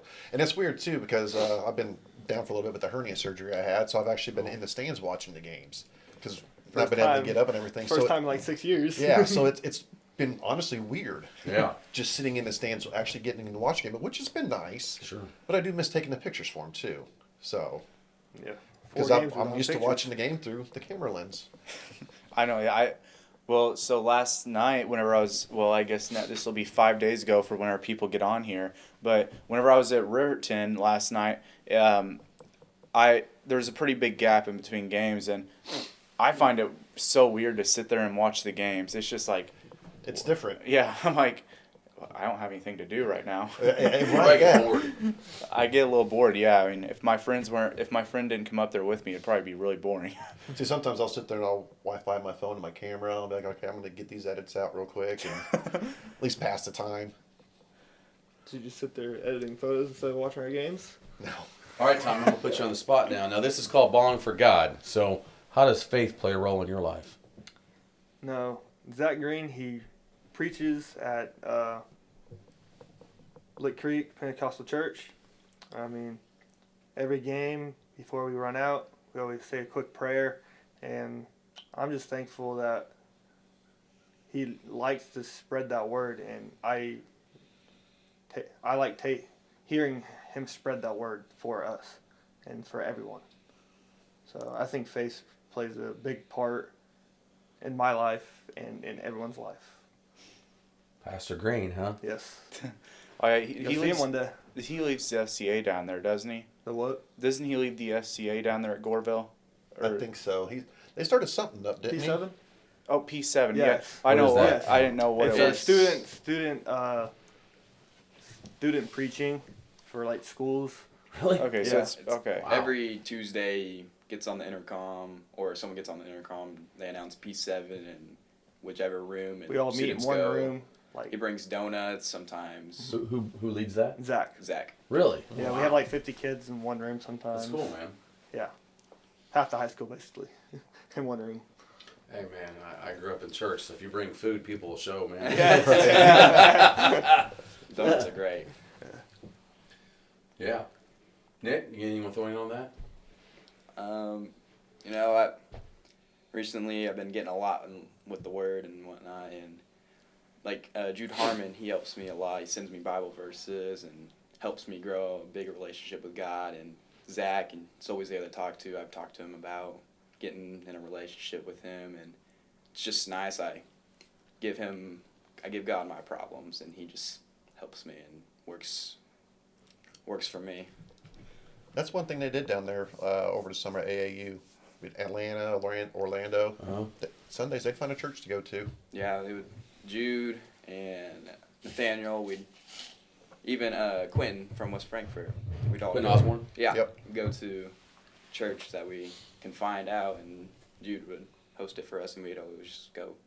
Yeah, that's got to be pretty cool to hear that for your boys, what they just talked about. Oh yeah, beyond thrilled with them. That's awesome. I know having sons that, sports is a huge part of our lives, but you want them to be good men, because eventually the sports, I don't know what level you guys will get to. I hope you go as far as your dreams take you, man. But eventually one day you have to get in the real world. And what you learn from sports will help kind of shape how you deal with things as an employee, as a dad, as a father, and all the above. That's like, I know it's his last year, and he's got one more year, but it still hasn't hit me yet. Yeah. Hey, this is his last year getting to watch him, in high school. It's tough, man. It didn't hit me until my very last football game. Whenever we didn't get the 2-point conversion, it was tough. Yeah. I didn't watch that game for about a year. Yeah, it was. I still think about it. I actually thought about it on the way up Springfield yesterday. It's so tough thinking about it. But I would say that football, just as a sport, it just helped me grow so much. With the coaching staff, Coach Mack, he was always a great guy. Whenever we had Coach Kins, probably one of my all-time favorite coaches. He's him. He's one of your good buddies, and it's just so fun to be around. Just playing sports, I think, teaches people how to live life, and especially when it's a good Christian mindset behind it, it's a lot of fun. Coaches can make or break a kid. I've seen it. I've seen it both ways. I've seen guys that can change a kid and take a kid and help them grow, and I've seen guys that have just... I've seen it too. Yep. I'm just being honest. Yeah. And it's sad sometimes. It's you got those coaches that are just great, and they just influence a kid and change their ways, and there's some out there that's just... If you could get that kid to somewhere else, he'd have so much potential. Yeah. And I've seen it. I think that's why, when you think about Coach Tripp, who's been, 500 plus wins, there's no telling how many he'll end up with. Obviously his brother Sean's won 1 trillion baseball games. You play for both of them. Coach Wyman here in Benton's over 400 wins. A guy that actually will be on this show that will be interviewing, also Lee Bennett, who's won. Never heard of him. Yeah, never heard of him. He's the GOAT of Southern Illinois coaches. He's, over 700 wins. He's over at Centralia. Unbelievable. Queen City. Yeah, the Queen City. Now, he hasn't won over 700 at Centralia, but he's over about 450 wins at Centralia. But consistency with those programs, those guys are really good, and you play for one of those names I just talked about, at getting the most out of kids. I'm sure there's things you probably didn't know about the two of yourselves that Coach Tripp and his assistant coaches have been able to get it out of you. Yeah. That's what I think. That's what it takes to be a good coach. Anybody can go out there and roll a basketball out and draw up some plays, and Right, yeah. but to win those close, tough games on the road, when you knocked off Lawrenceville at the Rich Herring Classic, and you're going up to, you've never been to Topless before, right? No. You go there, Saturday, and you knock off Casey. If you didn't believe in your coaches, teams lose those kind of games. That make any sense? Oh, yeah. Well, when going up in there before we started playing them, I heard that Lawrenceville only beat them by 8. And I was like, ooh. Yeah, the night before. They're going to be tough. Yeah, Friday night. So, yeah, right And we before you walk guys in there played in them. that first half, I'm just like, okay, what's What going happened? on? What happened? This is awesome. It feels like you guys have hit another confidence level since you knocked off Lawrenceville. I don't know if it did. I don't know if it unlocked something. I'm not a gamer. You're a gamer. I don't know. I said it did. Some I said, secret knocking powers them or out, something? seeing you can beat the number 1 team in state. Yeah. Will open their eyes. Yeah, look, hey, Look what we can do. exactly. Yep. So for you guys, we talked about it earlier. The season's starting to get wrapped up, and then you got 4 games this week. What's it going to help? Getting to play your rival this week, getting to lock up the conference this week. How's that momentum just going to keep helping you guys throughout the postseason? It's going to help us a lot. That momentum from the 2 Topless game, knowing that we can just go in and when we play our game, we can beat anyone. And we just got to think about the next game and then the next game and then just keep on going from there. I feel like each win helps our momentum keep moving on. So, we just keep doing what we do, and our momentum just keeps rising up. So, just build that more confidence. I like it. Russ, last things for these guys? Well, I honestly don't even know where I'm going at this week yet. I haven't even thought about it. You did about Come to 50 Vienna. games. Go to Vienna. Is that What day's Saturday, Vienna, right? Saturday. That'll be a packed gym. Yeah. Always is. What's the Huge day? rivalry Is that game. the 21st? It's the 20. 20th? Yes, 21st. I don't think I have anything going on. I don't know yet. I don't think so. 21st, yeah. Okay, well, if I don't have anything going on, I'll probably be down there. I think I'm going to try to go Marion Mount Vernon. Ooh, was that Friday night? Yeah, Marion that's Mount Vernon, that'd be a good game. yeah. I mean, because I didn't get to see them their first time, and I know Where's they it went at? Marion. First time was at Shagnon, and it was overtime. And then if nothing's going on, I'll probably be down there at Vienna since it's a big rivalry matchup and everything. But I don't know. This week's schoolwork to get caught up on. Oh, I don't miss those days. Right. I'm You wanna ready write for my those days English to be done paper? with. Chat GPT can write your English paper. I didn't say that. I'm ready for my days to be done with too. So Oh, you're lucky you don't have to go to college for what you do. Do you have to go to college? I'm trying to get certified. So it's going to SIC. I can just take that class, be certified. Diesel then be mechanic, done. folks. Diesel mechanic right here. I wish I Right. could just take my journalism So classes. I and do that. don't have to take no English, no nothing. You're lucky. Just turn wrenches. Turn wrenches. Hey, there's a huge need, brother. Yes, there is. Huge, huge need. I might have to. I might I have to did that switch on that. purpose. Do Make all sure my I other don't stuff have on to the take side. Right. Russ, wrap it up, buddy. Well, I don't know. I just appreciate you guys coming on. I mean, we got a Goreville guys today, and then the next segment's gonna be a Centralia guys. But really appreciate it. I mean, we got all of our other 1A guys, Woodlawn, Weber, Waltonville. We had to get some Goreville guys on I here, appreciate you having us. and so we appreciate you guys coming on. Yeah, Did thank you. Last thing. I said, Russ, wrap it up. Now I'm yakking again. We didn't think the Goreville guys would be nervous when we made you come off the highway and drive about a mile to get to the. Oh, no. It didn't take you down the wrong road, right? Nope. Okay, Right good. here. Sometimes you come here at night. If you come off the highway and you're from wherever, I mean, people are probably thinking, "Where are we going to this abandoned building back here?" Honestly, I thought I was in the wrong spot. Yeah. When the very first time I walked in here, there was I'd never been here before. There was nothing on the walls. It was No set up JoJo different. Johnson. There was what? No JoJo There Johnson. was no JoJo Johnson jersey, and I thought it was a hostage room. I was like, okay, they're gonna put a thing over my head, and that's it. I don't get to call my family, I don't get to tell my wife, it's I'm over. My life's done. I got the bag in here. You got the bag in here, fantastic. Is that Doc Young's awake. Doc Young, I didn't know you were. Are you alive? He's been networking. He networks, guys. I don't even know what that word means, but he networks. Yeah, he did Internet speak. stuff. He did speak. Guys, appreciate you coming up. Thanks a lot. Thank Good you, luck man. the Thanks rest for of the having way. Thanks for having us. Glad to have you guys. Thank you. All right, welcome to our final segment of today's show. As we got the big head coach of the Centralia Orphans, Lee Bennett. You know, he's been there. This is his 19th year as a head coach. He's been a few other places. Coach, you want to just introduce yourself? Tell us a little bit about you. Lee Bennett, proud basketball coach of Centralia Orphans. I think I've been a head coach for maybe, I don't know, you probably know, like maybe 33 years. But 19 years in Centralia. And kind of ended up in Centralia because of the Centralia Holiday Tournament when I was at Alton, and things went well there. And I had, before that, I spent 6 years at Dakota High School, which is a small high school in northern Illinois, up near the Wisconsin border. And my brother at the time was an assistant coach at Alton, was teaching in Alton, and we had lived there as boys. And he kind of kept coming at me. So we could get this going. You need to come down. And so kind of, so, and then before that, when I was a really, really young man, just out, I coached at some small schools, a few different small schools for a year or two. And, but yeah, that's just, taught, I currently teach driver ed. I'm a men's athletic director. I've taught physical education. I've taught, a good amount of history over the years. I'm a wannabe history nerd. I'm not good like the good history people are, but I enjoy it. I'm the guy that goes with take your loved ones to the museum or whatever, and I just want.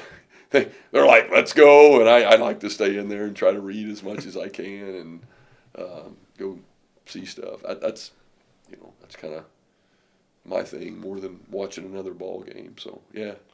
If you're a history buff, then are you?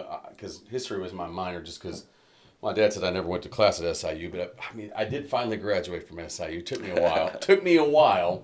But I love statistics and I love dates and different things. With history, are you a Civil War guy or World War II one? I mean, where do you? Fall Every in there? year we have a history teacher. Every year I make a wager and I bet on the North. Every year in the Civil War, so You're undefeated. I'm having every year. It seems like they pull it out. Man, what a controversy and time that was, and man, how many people? Like I think like 2% of the population. I mean, think about what that would be nowadays. But yeah, that's I like American history much more than world history. Yeah, me too. I don't Mesopotamia doesn't do a lot for me, but going around and seeing some like Civil War battlefields, or reading, catching the drunken Hessians sleeping it off and getting some much needed rations, crossing the river like that kind of stuff is neat. So yeah, I mean. American history, like all that kind of thing. And when I was at Alton, I taught African American history, and so I've got, the struggle for civil rights and all that you could, say starts as soon as, white people show up in what we call, North America now. But yeah, that kind of stuff is. I enjoy learning about that kind of stuff. My players would probably tell you that sometimes after we've been at the end of practice and I give them a little 3 or 4 minute lesson, they probably tell you that they wish that they didn't have to endure that. But yeah, I try to teach across the curriculum, right? No, that's good, man. I mean, these kids need to learn. There is more to life than basketball. Oh, I love history. Maybe. History is actually my minor at SIU. I do journalism for major, minor in history. I love it. I actually love Southern Illinois history the most, but probably World War II is probably my favorite. But I don't know, I love looking into it. Looking into like the Charlie Burger gang is probably one of my favorite things to look into. He was like here in Benton, West City, and then Are you familiar? No. he's Last guy to be hung in Franklin County. 1928. But yeah, that type of stuff is just so interesting to me. I mean, I don't know. It's crazy. I talk to people, and it's just crazy how many people don't know about it. And I mean, I'm sure you see that with. Well, history's so much and so long and so vast and so like these people that are really really good. Like that's awesome. There's so much stuff, but they don't. While we're watching a game or studying a film or whatever, they're reading another book and packing more in, and they're not. Going to summer basketball, they're getting to go visit somewhere else cool, from a history point. So I don't regret like doing that with basketball. When I was in college, I wanted to get a phys ed major, but I wanted to get an English minor because Kathleen Dunn had made me a walking verb chart, could really conjugate subject and verbs, and she was a great teacher. But then, that wasn't, there's a stack of books this high for, one college lit class, and I don't love reading like that. And like, ew, this isn't going to work out. If I'm going to read, that kind of stuff, it's going to be something to do with American history. So that was a pretty quick fix and change for me. And I'm glad I made that. I got a chance to live in, when I got out of SIU, I actually moved out to Fredericksburg, Virginia. My dad's one of 9, and one of my dad's older sisters lived in Fredericksburg. And I remember one of the first things they took me to when I moved out there, because obviously, that's a rich history of the Civil War, Fredericksburg, Virginia. And there's still a church that was about 2 blocks from where they live, and I could picture it right now. There's still a cannonball stuck in one of the pillars. Yeah. Pillars of a church. There's still a cannonball still. It was from 1863. Isn't that wild? That's it. That's crazy. In 2026, it's still there. It's never been taken. It's embedded. And I love history. I know. I don't know. I've always been enamored with it, man. It's pretty cool. I think when we take the kids, like we go down, we're going to go to the beach and DC, we go to DC or then go to the beach on the coast or go to, like down to the Charleston area and go to the beach and drive. They're like, whoa, there's Jamestown. We got to go see this. So I got 3 faces in the car. Now that one they actually enjoyed, and they were glad we did it. We went to Fort Pulaski. There's Fort Pulaski. We're the only state that takes that day off, but I've actually been to Fort Pulaski, and I think that was the one where the guy that surrendered was really, really taking heat for it. Well, they didn't realize they'd had rifled artillery at that point, because it was just, they said, well, that they were getting attacked by, it was, and he was like, whoa. And so, yeah, it comes, there's always, how it is, man, with technology and war, is just keep thinking of more efficient ways to kill and destroy, and now it looks like it's going to be all drones for a while, and yeah, but it's interesting to learn about. Hopefully, we don't have to continue to have more and more wars to teach about, but I don't know that the politics of the world right now are such that that's going to happen. Yeah. Well, since the beginning of time, it's been going on, man. I was just thinking, when you said that about Pulaski, I was always told Casimir Pulaski, because of the state of Illinois with the population of Polish people, is why we take the holiday. Yeah, I think that's why Chicago, the lobby got it. That's why the lobby got it, but he had helped us in the war and that. So yeah, I got a little bit Polish in me. Yeah. Yeah, my grandpa is full Polish. My great grandpa, and he lives in West Frankfort, and my grandma got some of it, and my mom passed down to me, so I got quite a bit of Polish in me. See, Lee, you thought we were coming out here to talk Centralia Orphan basketball, and now we're just going through the little American history here. Yeah. Well, all right. So let me ask you this: you made the trek up here from Centralia, but a little practice going on today. How is it in orphan land basketball wise right now? Had a good practice this morning. Guys were engaged. Both, the guys that people get to see more on Friday night, and the scout team guys that are real important to us. Just did some individual work, guys trying to get better at whether it's footwork or picking the ball up or, getting square or staying square. It's just little details. Working on some stuff to get ready for Carbondale Friday. And mostly just trying to get better, just trying to make sure we're better today than we were yesterday, and that's always the goal. Yeah, I mean, you can tell by just watching the team. It's your coaching style is very fundamental. I mean, it seems to be that's what it's all about. It's the fundamentals, which I don't know. I think I talked to Darren Kennard about it. The team is got a lot of talent on it, but it just seems to be driven by fundamentals. I mean, has that just become your motto, your whole entire coaching career, the fundamentals? If you're bad at some things, it's going to get exploited by good people, and we want to have John McEnroe. What's the strength of your game? Why have no weaknesses? Obviously everybody can't say that, but if you can serve, volley, play front and forehand, backhand, you second serve strong. And if you're good at everything, it's hard. What are you going to attack, right? So. Obviously, we have guys that are better at some things than others, and just because of nature and teaching at an early age, and whatever. But the more that kid's really good, he just can't dribble with his left hand. Well, okay,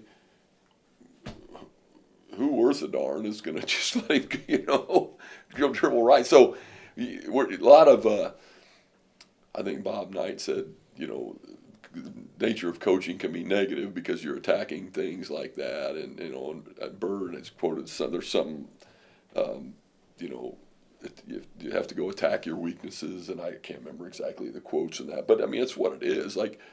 Most kids without any proper adult supervision or proper teaching are going to go do what they're good at and just repetitively do what they're good at, and they've gotten rewarded for that. Okay, I can jab step right, drive left baseline, and make the layup. And every biddy ball game I play in, they're just going to keep letting me do that. Every summer travel game where there's no scouting report, there's no film, they're just going to keep letting me do that. And then you get in a game in the winter, well, man, our offense isn't good for me. Well, either that or that one move you have gets taken away, and now you're not very good. What's plan B? So we try to we want each guy to be able to have a diversity of things he can do, and certainly dribble, pass, catch, and shoot are a good place to start. So yeah, I mean, if it's fundamental to be able to shoot it and make it go in, and dribble with both hands and pick it up clean with either hand, and pass it in multiple ways, and then certainly we want to be able to do that, and need to be able to guard, need to be able to help one another and show up for one another offensively. And obviously there's a whole lot of little details that go into that, but that's the basics of it. Lee, you talked about, and I know you're big on this, but I'd like to get into your mind a little bit here. The breaking down of film to see that, Johnny likes to go left, or Billy's got a really nice, comes off a curl really nice, or how much of your life is spent and your assistants finding out Travis doesn't box out? Travis plays for whoever. Certainly you're worried about your opponent and what they can do, and not letting them strictly just play to their strengths, and what you can do to try to stop it. And it can be hard. I feel like we've got a great coaching staff right now.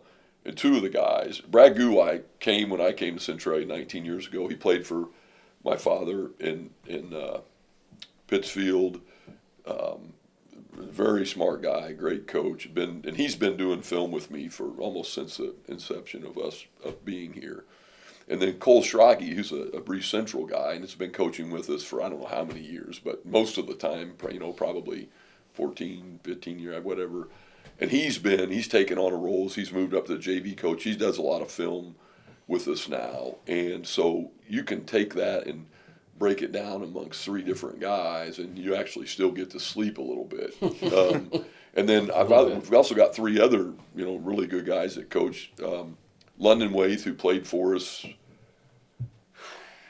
13, 14, 15, what year did he graduate? Man, he probably graduated in 16 or 17, I think, and he's been coached our freshmen and helped us. So he coaches at different levels. He's one of our tech guys, which is very valuable to me because I am not a tech guy, and he can help me out all the time. Josh Nunnery coaches with us now, has been with us for 3 or 4 years and coaches our freshmen, and he played for us. And then Logan Meyer, that was on a good team a couple years ago with, when he was kind of a guard,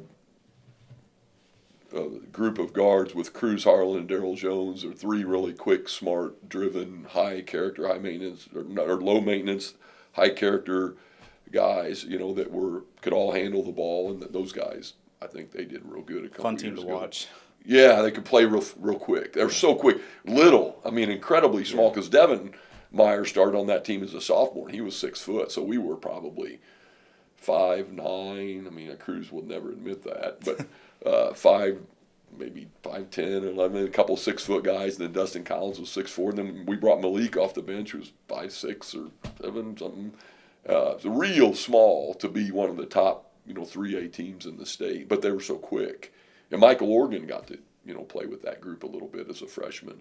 But anyway, so those 6 guys coach with us and know how to work, understand to teach, understand that we're not going to take the shortcut to try to get by this. Just you have to start, and then like our freshman coaches, because we get kids from so many different backgrounds, and some of them have a little knowledge, some of them not so much, and maybe they have different sets of knowledge. So it's trying to put building blocks in for those guys, and then you can take them up to the JV and try to grow with it. And sometimes this is anywhere you go, but the freshmen that come in have no idea that they have no idea.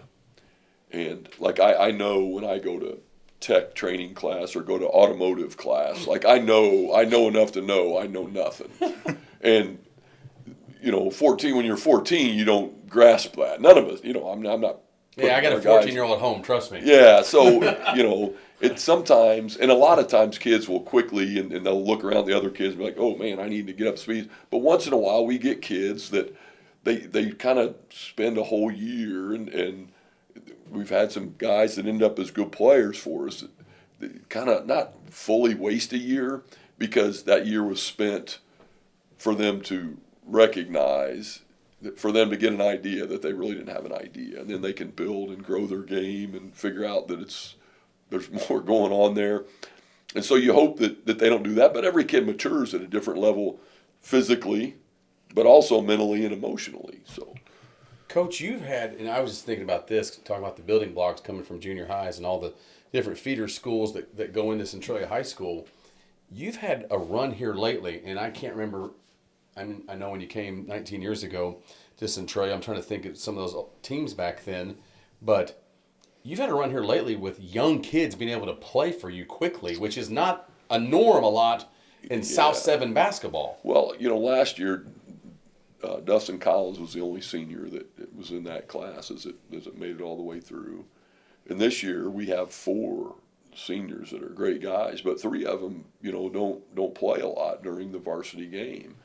And then with this year's junior class, there's 5 of them on the varsity now, but 3 of them were just playing JV until a month ago or whatever. And so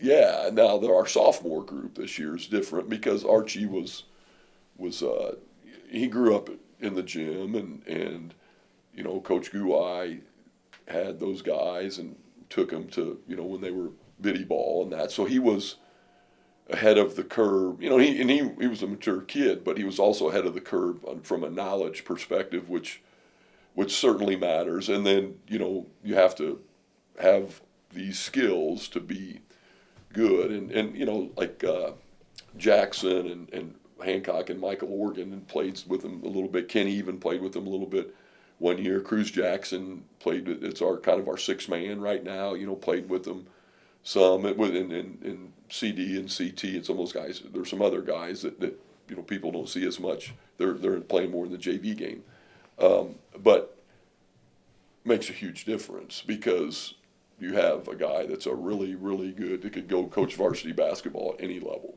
any school, anywhere. Brad, you're great. That's teaching these guys at an early age, and that matters. So that was part of what helped that to be able to happen. And then we're having talented kids that they're strong and mature, and they know and understood how to be coached. Like some of the kids, Sev, you got to get him. Well, it's just going to take you a year before you can even learn to learn. And these guys, since they had been coached and told, no, you don't do it that way, do it this way. Oh, okay. Like it's not, coach isn't mean, coach is helping me. And, you get a kid in the driver ed car sometimes like, oh, we need to accelerate through that. Well, I'm, and I go, okay, we're just trying to, nobody's angry with you. I'm just trying to help you make a little smoother turn here, and most of the kids are fine. But you get those and that maybe they've never been told and corrected and what you need to do, and what's unfortunate is it holds them back. Sure. It holds them back, and you don't want them to do that to themselves. And so, yeah.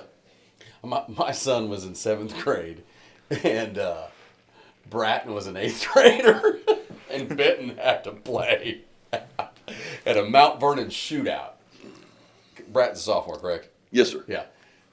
And Brody, he's about 6'2" now, but at the time he's probably about 5'3". And I'll never forget his eyes. I'm looking on the floor. I mean, they waxed us. They beat us by about 50. Bratton dunks it twice as an 8th grader. And my son's eyes, I remember him looking up in the crowd like, wow, we've left Franklin County, Dad. Yeah, when I was a 7th grader at Pittsfield, we were playing Hannibal, Missouri. And they had these, 19-year-old strong athletic dudes that weren't too old. They just were, They were really developed, and we weren't. And we'd had a boy bank a free throw in the first half. We were down 50-1, and this guy Porter dunked on us. And you remember Bake McBride, right? Oh, yeah. So his nephew, I think, is what they said this other guy was. And then one kid ran track at Kansas, but the next year they smoked us. And then our freshman year, we're getting crushed by him. And Dad came down. He was the varsity coach and got on the bench. It was a Saturday morning, and he went in the locker room at halftime and kind of set the tone a little bit. My buddy Phil Capps would remember that. And we played them even, like, after the first quarter. And then that next year in the JV game, sophomore game, we beat them in overtime. And then junior, senior, we beat them by 20 points. And somewhere along the line, we hit puberty too, right? I mean, Sure, we grew and filled out and had muscles like these guys did at an early age. But, I mean, it's we've all had that situation. I mean, I was a freshman B player. I never started a game until I was a junior starting varsity, and Mother Nature was a big part of that. I was and I wasn't great by any stretch. But I could throw the ball to Rick Reel. That was my job. He could throw it to the right guy, and so makes you look good. Yeah, well, it makes us be good, which was important. But it was, that's what, it just, these kids these guys that grow real late and get real big, I think that's almost an advantage because your game, you've got the skills for a smaller guy. Because these kids that are, 5'10" bullies in junior high that become 5'11" guys in high school, those guys can struggle, especially. They hit that ceiling pretty fast. Yeah, I mean, so it just, who was the guy from Robinson? He's Myers Leonard. Leonard, yeah, lives down in Nashville now, I think. But yeah, he, the prime example of that, so now, we don't all grow to be that. That's an extreme scenario, cool but did. I mean, you know what I'm saying. So, yeah. So well, yeah, Anthony I mean, Davis was a point guard, and he grew 8 inches. Yeah. I mean, But like Kenny and Archie and Michael and like Cruz Jackson grew a lot this year and got a lot more athletic. And some of our guys are still growing a little bit. I don't think any of them are going to. We're not big now, but for us, we're real big because we've got like all 6'2" guys. You know what I mean? I mean, all 6 footers or below. Well, besides Collins that one year. Yeah, I mean, it was. We've had some literally like this, probably the smallest starting lineup in the state. Multiple years. Now, good players, and I'd rather have a good short player than a bad tall player. No, don't get me wrong. But if 6'6" and skilled is on the table, you go with it. Bring them over. Oh, I'll never forget a couple years ago, you guys, it might have been that team. I watched it at Salem beat East St. Louis, and the Flyers had a little more size than you guys. Well, that year we lost to East Side. It was a bang-bang game. But you beat them a year when you didn't have much size. We beat them twice last year. Yeah. But yeah, I mean, and they're of course really good again this year. But yeah, I mean Harlan and those guys got beat by him, didn't they? I think they did. Yeah, They got third. I remember in that game we got like 3 really open layups, kind of starting the game, and none of them got to the rim. Just pterodactyl wing coming from somewhere, and they were really long that year. But yeah, and that was two good basketball teams. For sure. Yeah. So for you, because you mentioned Archie with having his dad coaching him up from a young age, what was it like to have your dad to be able to be alongside him and be around that system he built there? Well, I wasn't. So I lived in Alton through 5th grade and was a pretty good hockey player for youth hockey, and I was a decent soccer player. So. And then so yeah, that's what we. Is that what you wanted to be? Did you want to be Brett Hull or something? If I hadn't moved from Alton, you may not ever heard of Brett Hull. No. So we, but that was kind of my sport in youth, and played soccer, and it was Alton area. It was a little bit different, and then we moved to Pittsfield, and there's there's not really any. There's obviously no hockey, and there was very little soccer. Little change and of it pace was there it was from you know Pittsfield. traditional small town football, basketball, and then baseball or track. And so we I wasn't good at basketball at all. Like I told you, I was on the freshman B team, and then I took a liking to it in high school, and but it wasn't like Dad got me in the gym, and I was just. He would say stuff to drive you to do it, but he wasn't out there rebounding 500 balls for you. It had to be you, and you had to want to do it, and I just. Since I matured late, I finally grew, and our team was kind of like our team this year, in the sense that we had all the starters were my size, like David may have been an inch or two, Brian may have been an inch or two taller, but Fish and I, so we were all like 6'2", 6'3", maybe one guy was 6'4", but so it was, it makes, and which is big for at the time, it was 2 classes at the time, but we'd have been a 2A school, we were probably 500 kids or something. But yeah, so that was, looking back on it, I didn't think we were huge at the time, but, you can find a matchup somewhere when you've got, that many guys, 6'2" or more. I found that interesting that, I can't remember exactly what year it was, but your father won a state title at Pittsfield. What year? 1991. 91 at Pittsfield, because, that was right before Benton got third in state in 92, 93 in A. But Benton had a really good team. 91, 92 actually was a real. I've always said that Benton's team in 91, 92, which would have been a year after your dad won the state title in 2A, was a better team. Benton's team in 91, 92 got beat, though, in a sectional by Carbondale, by Dan Cross. Yeah, that happens. That can happen all the time. Maybe, the best team that Pittsfield maybe had during the time Dad was there, certainly since then or whatever, was my brother's senior year. He's a couple years older than me. And one of their boys was sick and couldn't play. And they lost to a team that made it to Champaign. Winchester happened to have a really good team. And the best team doesn't win every game. I mean, the NBA champion most likely lost games along the way in the playoffs, and high school basketball being one and done, it's just, it's the excitement of it. But I mean, there's certainly teams that might have won 3 out of 5 aren't going to win the one that, the one time. And, the ball bounces and it's tough. But yeah, so that certainly can happen. And some of it depends upon, like when De'Aaron and London, Dawson Berry, Tyreek Bilberry, and Devin Tunyas was our starting group. Was the year that Althoff won the 3A state, and they were the best team in the state of any class. And we played them real close 3 times. And had they not been, that strong that year, we had a chance to really, really.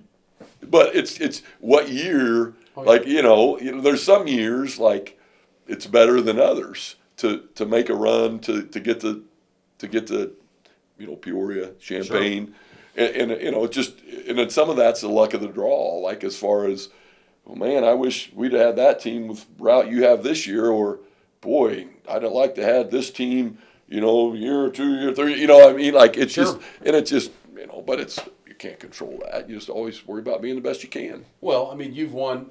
And then I know that you don't get hung up on this stuff, but weirdos like us do. You've won over 450 games at Centralia. That's a humongous number. Second only to, I think, a guy named Trout. Yeah. 3 state titles Arthur Trout had.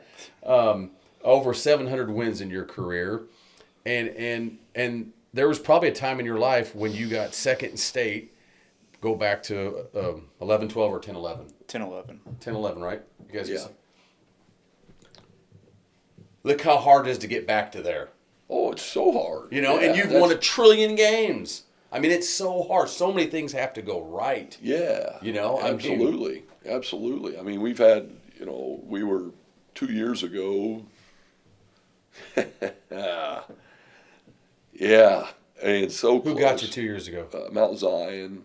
I remember that. Yeah. Yeah, that was tough. That was tough. And then last year we just had a bad second half against Triad. Credit to Triad, but it wasn't Such a low scoring game. Yeah, we just couldn't make it.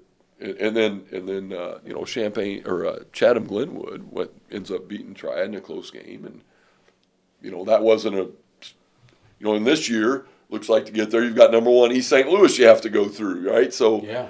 It doesn't get any easier. that was last year was maybe but in a couple years ago it was just tough up there for us. But yeah, it's really hard, because you're playing, like to think about how big of a tournament that is, how many teams are there to try to go through to get to Champaign, and it's not one of those where first, second, third go, or like, oh, we made it to state. Well, yeah, so did so and so and so and so. They're right next door. It's one. Yeah. It's one. There's one and it's really competitive. And I guess that's what makes why it's probably the most exciting postseason in Illinois high school sports. For sure. It's just yeah.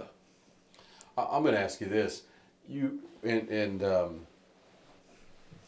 Russell and I have talked about this. There was Benton was part of this. The South 7 was started what year? 1938. 1938, the South 7 was started. Centralia has had a ton of success. One of the founding fathers, one of the OGs, you might say, of the South 7. And I won't make you get into the reasons why, but this is your guys' last year in the South 7. Obviously, this show is going to come out on a Thursday. The following night, you guys will play, is it Carbondale? The Terriers. You play the Terriers. It'll be the last time you play the Terriers in the South 7. I mean, the Orphans and Terriers have had some unbelievable games over the last, from 1938 to 2026. It's going to be different. Yeah, for sure. For sure. There's good and bad. I mean, obviously the nostalgia of it is, and been a lot of competition, and I can just really speak for the last 19 years. I don't pretend to be a South 7 historian. You guys know more of that than I do. But it's provided a lot of good competition over the years, and just with 5 teams and one of the schools doesn't fill all the sports and that, it just kind of, our folks thought it would be a better, it's there's pros and cons for sure, and it's hard to make a compelling argument with a lot of the positives. So it's been good. It's been a great tradition for a long time, and I know the people that have lived those 85 years of South 7, tradition.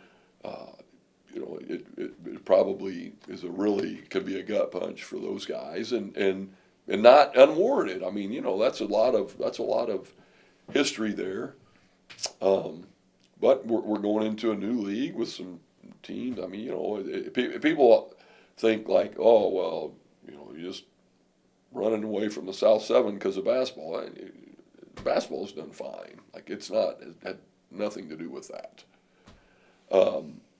It's there's more teams for all the sports and that kind of thing, and it's, I think I don't think the conferences are all done shuffling yet. With the Southwest and what happened there, and the Valley broke up, and then Highland came this way, and I think the last domino is not. I mean, obviously, dominoes are going to drop forever because populations are going to shift, but I don't think the last dominoes dropped for the last for the next 5 years or whatever. I think I don't know anything specifically. I've got no insider info for you, but I think it's likely to happen. I don't think it's done either. Right, No. right. So yeah, I mean, there's a lot of tradition, a lot of great games. I tell you, one of the things that will be nice, here we are going to, because of the way the IHSA draws the subsectionals, which is me and several hundred other coaches in the state of Illinois fully disagree with. Ultimate crapshoot. Darts. Yeah, and so I just wish we had sectional complexes, and Yeah. It's true there could be more driving for that postseason. Is that why we don't? I think. So could be more driving for that postseason game. But think about how many hundreds, how many thousands, how many tens of thousands, or maybe 100,000 these kids have driven playing basketball getting to this point. If somebody drives 40 miles extra on a night because we want to make sure the postseason scheduling is as balanced as possible, to me it's worth it. Yeah, to I me agree it's with worth that. it, you know.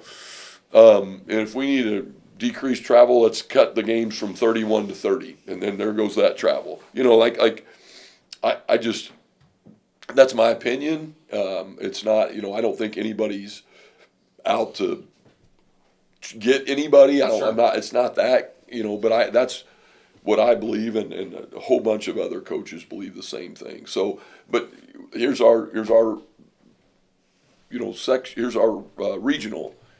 Cahokia, who we've already played twice, and then if we are able to win next week, we'll play Carbondale, who we'll have already played twice, or Mount Vernon, who we will have already played 3 times. And it's just like, you know, and I know a lot of those guys feel the same way. It's just, so you like to bring in some different teams that maybe you saw somewhere along the way, but it's not like you see them.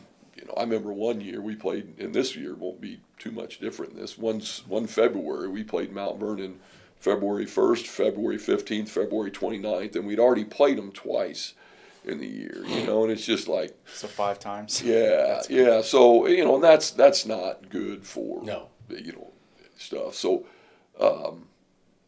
that's one of the maybe positives that comes with, you know, is it will be. Because those teams aren't, it's not like we're moving locations, you know, they're still going to be the postseason, you know, area. But and I hope that this sectional complex, because a lot of places in the state, they get a sectional complex. And then I would love to see the exact rationale of how you decide if it's sectional or subsectional. I don't know. Is there any traction to what you want to do? Well, yeah, I mean, there's a lot of people that feel that way, but I mean, you got to figure out, you know, you got to figure out who, and I like the guys at the IHSA. I'm not bashing them. They've got a hard job. Sure. When you're trying to keep, you know, it's like politics in America. How hard is it to keep everybody happy? Well, impossible. That's how hard it is, right? I mean, every time whether they're on the right or the left, every decision they make is going to make several people, you know, uncomfortable. And it's just, it's you know, we don't all have the same perception of right and wrong, and but I just and I will say this, like the coaches in the other subsectional, they know they're smart guys. They're like, whoa, all right, you know, and so yeah, it's crazy. I mean, I don't know. We talked to Thompsonville head coach a couple weeks ago, and in the GEC conference, they got the conference tournament. And then Thompsonville's in the Wayne City tournament. Then they're in the West Frankfort tournament. And then they got to play their conference teams 2 times per year. And then the way the bracket is set up, they might have to play Crab Orchard. They have to play Crab Orchard 6 times this year just because of the way the brackets and everything has fallen. That's not good. And, it's... Well, then you got stuff like, you know, and I'm thankful Benton hosts a regional this year in 2A. I know West Frankfort hasn't had the greatest season. West Frankfort gets a play-in game. If they win, they go to Massac County for the regional. We're 6 miles apart. Yeah. And Frankfort goes to Massac. Yeah, but you know those lines have to be drawn somewhere, and that's always going to happen. Like,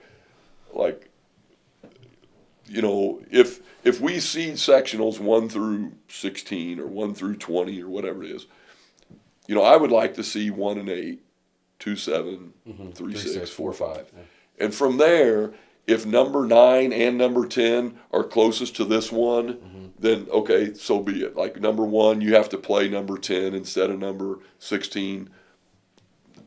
Tough break. Sure.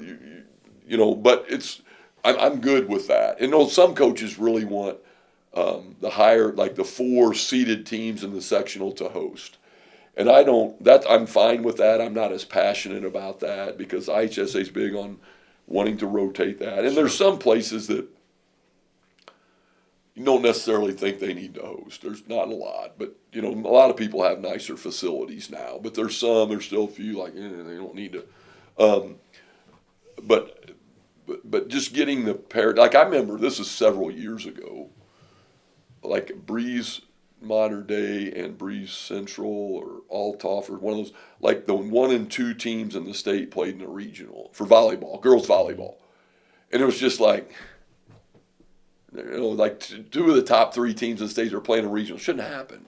I mean, I think it's avoidable. I think it's worth driving a little extra to avoid that. I do. Wasn't the Carlisle regional last year in 2A where about 5 teams are ranked in state? Yeah. I mean, you had Kingville, Breeze. Didn't Nashville and Breeze play in the semis? Yeah, in 2011, we got stuck with that with us, Breeze, Modern Day Catholic, and Mount Vernon were all top 10 in the state, and we had the regional that year. Wow. And we're in, because I think they didn't even maybe have subsectionals that year. They just put it in regionals, and I just, I mean, well, you're not all going to win the sectional, no, but we might all win regionals given the opportunity, So that's my belief on that. I do have some passion about that, much more so than the higher seed hosting, and which would have certainly favored us over the years. I mean, and I think we have a pretty good facility to do it in. It's probably one of my top 2 or 3 gyms right now. Yeah. But I don't know how much you pay attention to 1A basketball down here, but Sparta and Woodlawn and Waltonville and Goreville, they've been state ranked all year. 1A basketball down here this year is just out of sight. Yeah. And Woodlawn and Sparta, they're in the same regional. And they're like probably 2 of the top 15 teams in the state. Yeah. It's just crazy. Well, I mean, you could say the same with us in Mount Vernon this year. It's just fun to see, though, like just how much talent. I feel like, we talk about this a lot. How much, I mean, I know you guys are what feels like in 1,500 different counties with the way you guys are placed, but which county, is it Clinton County where you guys are officially placed at? Well, it's funny, as a driver ed teacher, when we fill out our state application or driver ed applications with the students, and you have to mark your county there. Well, a lot of our kids don't know the county they're in. We get kids from 4 different counties. Which is coming to, but the school's in Marion, but we get kids from 4 different counties. Is it Washington also? Washington, Clinton, Jefferson. Yeah. Wow. Yeah. Clinton County, you can drink in class. Is that correct? Is that no? No, is that? But anyway, I mean, so it's just it's 1A basketball's down here this year is terrific, and there's been so many years where like last year 2A basketball. I mean, it's still really good, but there's been so many of the like legit top 10 teams in the state. Southern Illinois got a lot of good basketball, a lot of passionate fan bases or communities, not necessarily fan base, but communities where kids grow up with a passion to try to drive themselves to get good at basketball. You might disagree just because, Mount Vernon's your rival, but I think Jefferson County is probably the top county, at least in Southern Illinois. They have 4 schools that are playing really good basketball right now. They're so good. What was it like to, kind of get to see, Here's something that about these 1A schools. It's amazing how many of them have so many big kids. Look at Woodlawn. They're humongous. It's just, and some of those, when kids come and go, and that's a little bit different, but just like, take, and of course Central and Modern Day, and over there in Clinton County, it's a different, and you have the same, so many of those people come home after they go to school or get their trade, or maybe they stay home and on the farm or whatever, and so, big people have big people, right? I mean, it's not like, well, man, I can't believe it. I can. It's going to be that way in the next generation. 6'6" and 6'1" don't make 5'4". Right. So, but how many good size guys they get, and so anyway, I mean, but it's a lot of skilled kids, and I'll tell you this: these real small schools, like a Waltonville or a Woodlawn and those kind of places, others you mentioned, they a lot of those boys do nothing. I mean, they do important stuff and they work and that, but they don't do anything but play basketball, or maybe they play basketball and baseball. And if you just play basketball a lot more, you can develop more skills. Now, at our school, you think, oh, you guys are a big school. Our kids, we don't have a boatload of athletes just roaming through. I mean, it's just What's nothing. the enrollment Centralia right now? I don't, between 8 and 850 maybe. But anyway, if you went through our starting lineup, Archie, football, basketball, baseball. Kenny, football, basketball, and likely track. Devin Meyer just played basketball because of an injury, but he was the goalkeeper on the soccer team and would have been a tennis guy. Michael Organ, football, basketball, baseball. Jackson Hancock, golf, basketball, track. Cruz Jackson, football, basketball, and he couldn't play baseball last year because of a wrist. That's we have. Ours is a small school. We have a big, beautiful building with an amazing arena to play in, but we're small school too, just not quite as small as maybe some of those others, but which is good. I like that small school atmosphere and take it. But so those guys are playing, and we obviously encourage that. We for our teams to be good, and I think it's good for kids to be, held to, to be coached, to be held to responsibility, to be held to work ethic, to be held to being a good teammate, in different. And obviously with like football, Coach Guwai's gonna, those kids are gonna be held to account. Coach Waith, that's on our staff, is our boys and girls soccer coach. Those guys are. It's just I think it's in my high school we all played multiple sports and. I think I can get your vibe on this a little bit, but I have a son that just went through 4 years of Benton that was football, basketball, baseball. I've got one that's a freshman that's just gone through football, basketball, and obviously baseball starting soon. I don't like specialization. How do you feel about it? Well, I think a kid has to do, kind of what they want to do. I don't want. Boys, don't listen to coach. No, but don't. I'm just kidding. I'm not going to play football because I want to work at basketball. Well, you can work at basketball. If you don't play football, say I don't want to play football. Right. I'm not gonna run track, so we can go do that. If you don't want to run track, say I don't want to run track. If you don't want to, I'm not going to play basketball. I need to lift. Okay, you can lift, play basketball. If you don't want to play basketball, say I don't want to play basketball. My thing is own it. Yeah. If you don't want to do it, own it. Cut the BS. Yeah, and most of these guys that are specializing, if you look at, and we got a couple kids now that are getting recruited a little bit like in football, and those guys like the idea that they play multiple sports. How many of the great guys played, multiple sports? A lot of them did. A lot of them didn't. Especially as you get more in the travel and culture and that kind of thing. But it's not like, I could have been this, but I chose to play tennis as well. You can play tennis and still be great at football or basketball or wrestling or whatever. I don't. You think people use it as an excuse, Lee? Well, Sometimes. some kids use it as an excuse to,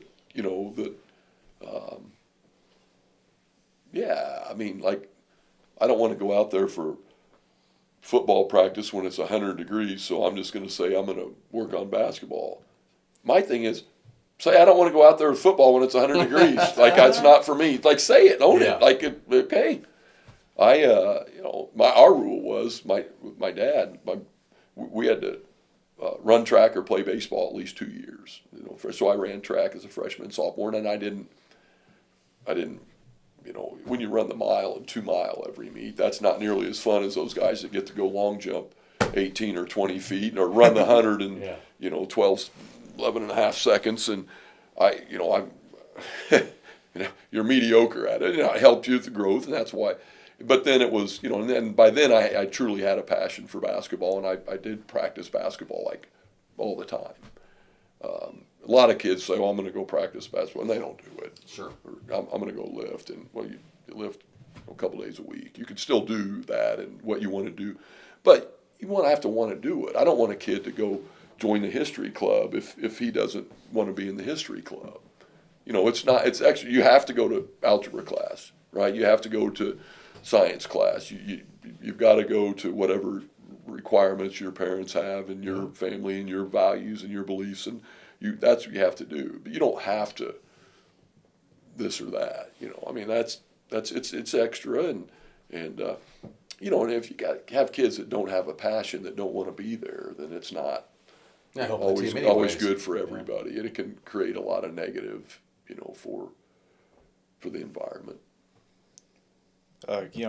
Before we let you get out of here, because I know you got a long drive back, you got school tomorrow, but Ooh, I miss those days. but I enjoy teaching. I do.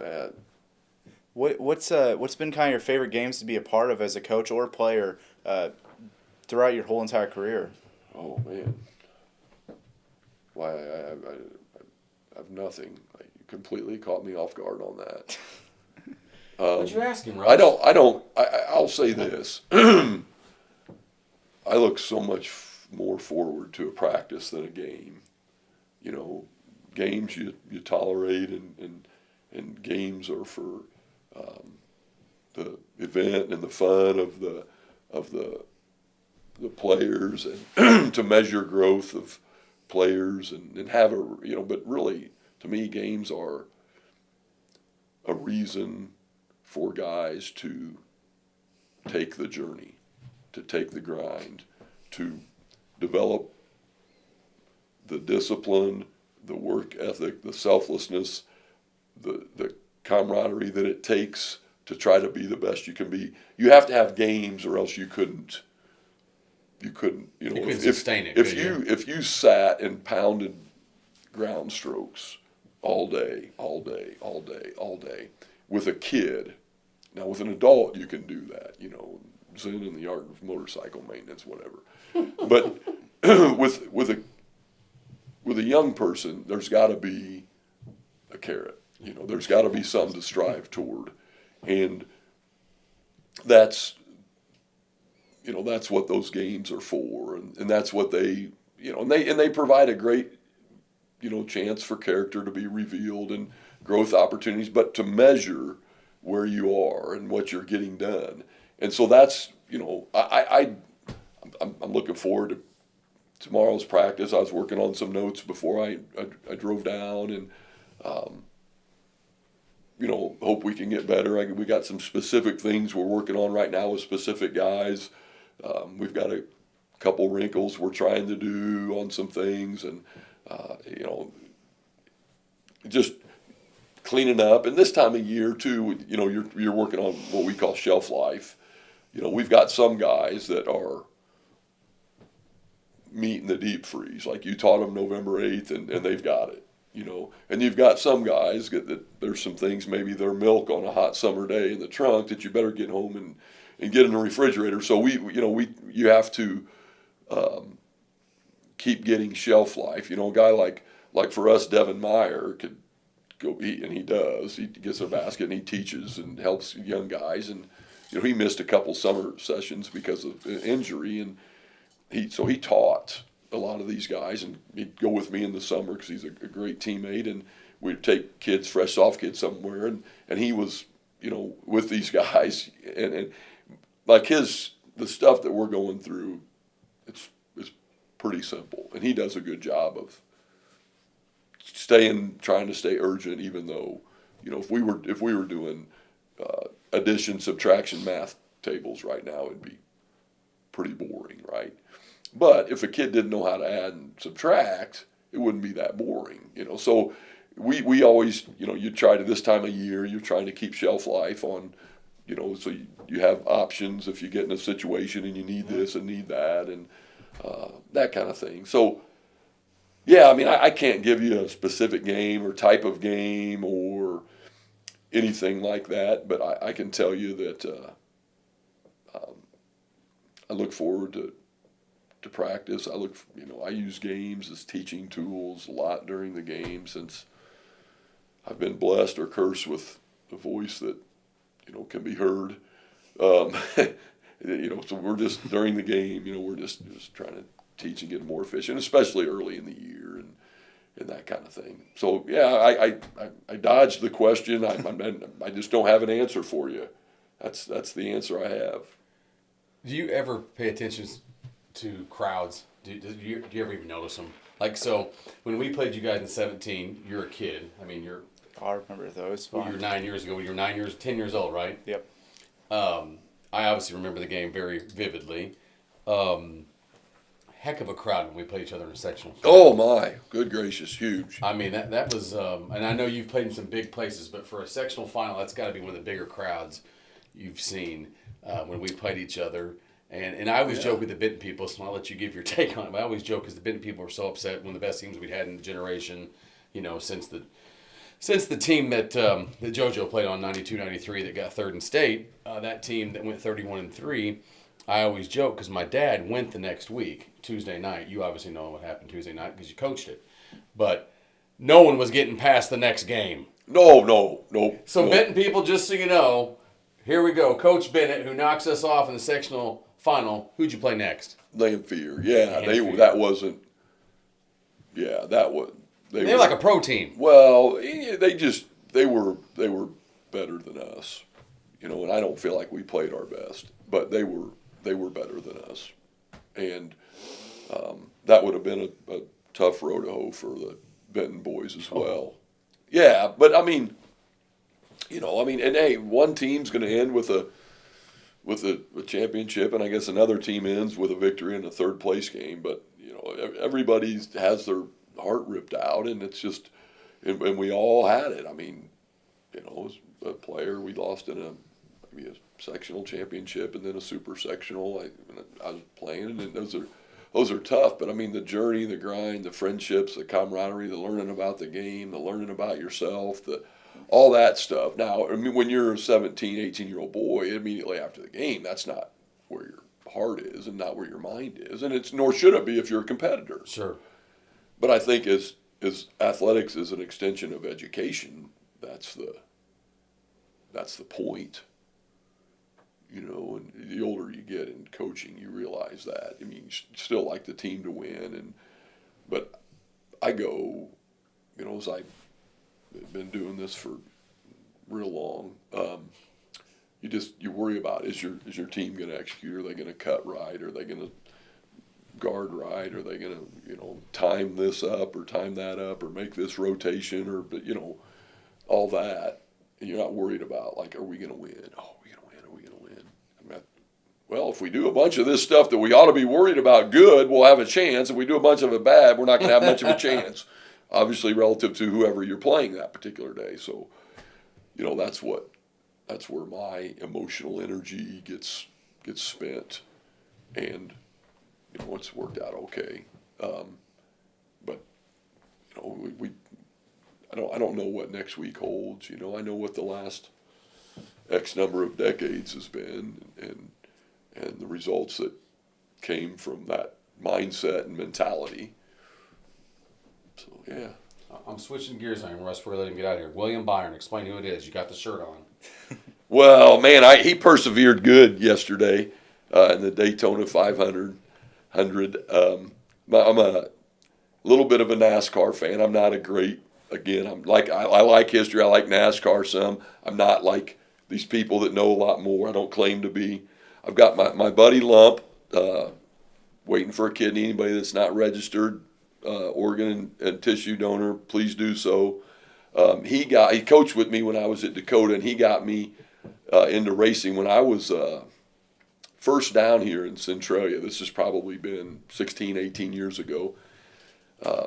This was when Matt Kenseth was a big driver on NASCAR and had won the Cup, and he had a son that was in high school in Illinois, and my buddy drove his trailer and they were down at Gateway racing. It was the series below the trucks, and I can't remember what it was called at the time, but what they would do is he said, come on down, come in the pits, you can watch, and that's kind of when I became a little bit of a NASCAR fan. I've got to go in the pits and that the last few years being in the infield, but my buddy said you can wear this headset. So I'm going down in the pit with these guys, and there's two guys that know cars and can make adjustments, and there's one guy up there that is spotting and calling down adjustments, but they would race 40 laps, then have like a 5-minute interval, and then race 40 more laps. And so my buddy's down there, and I've got this headphones on. It was because it was a Saturday, and there was a NASCAR race that Saturday night, so I've got Matt's headset on.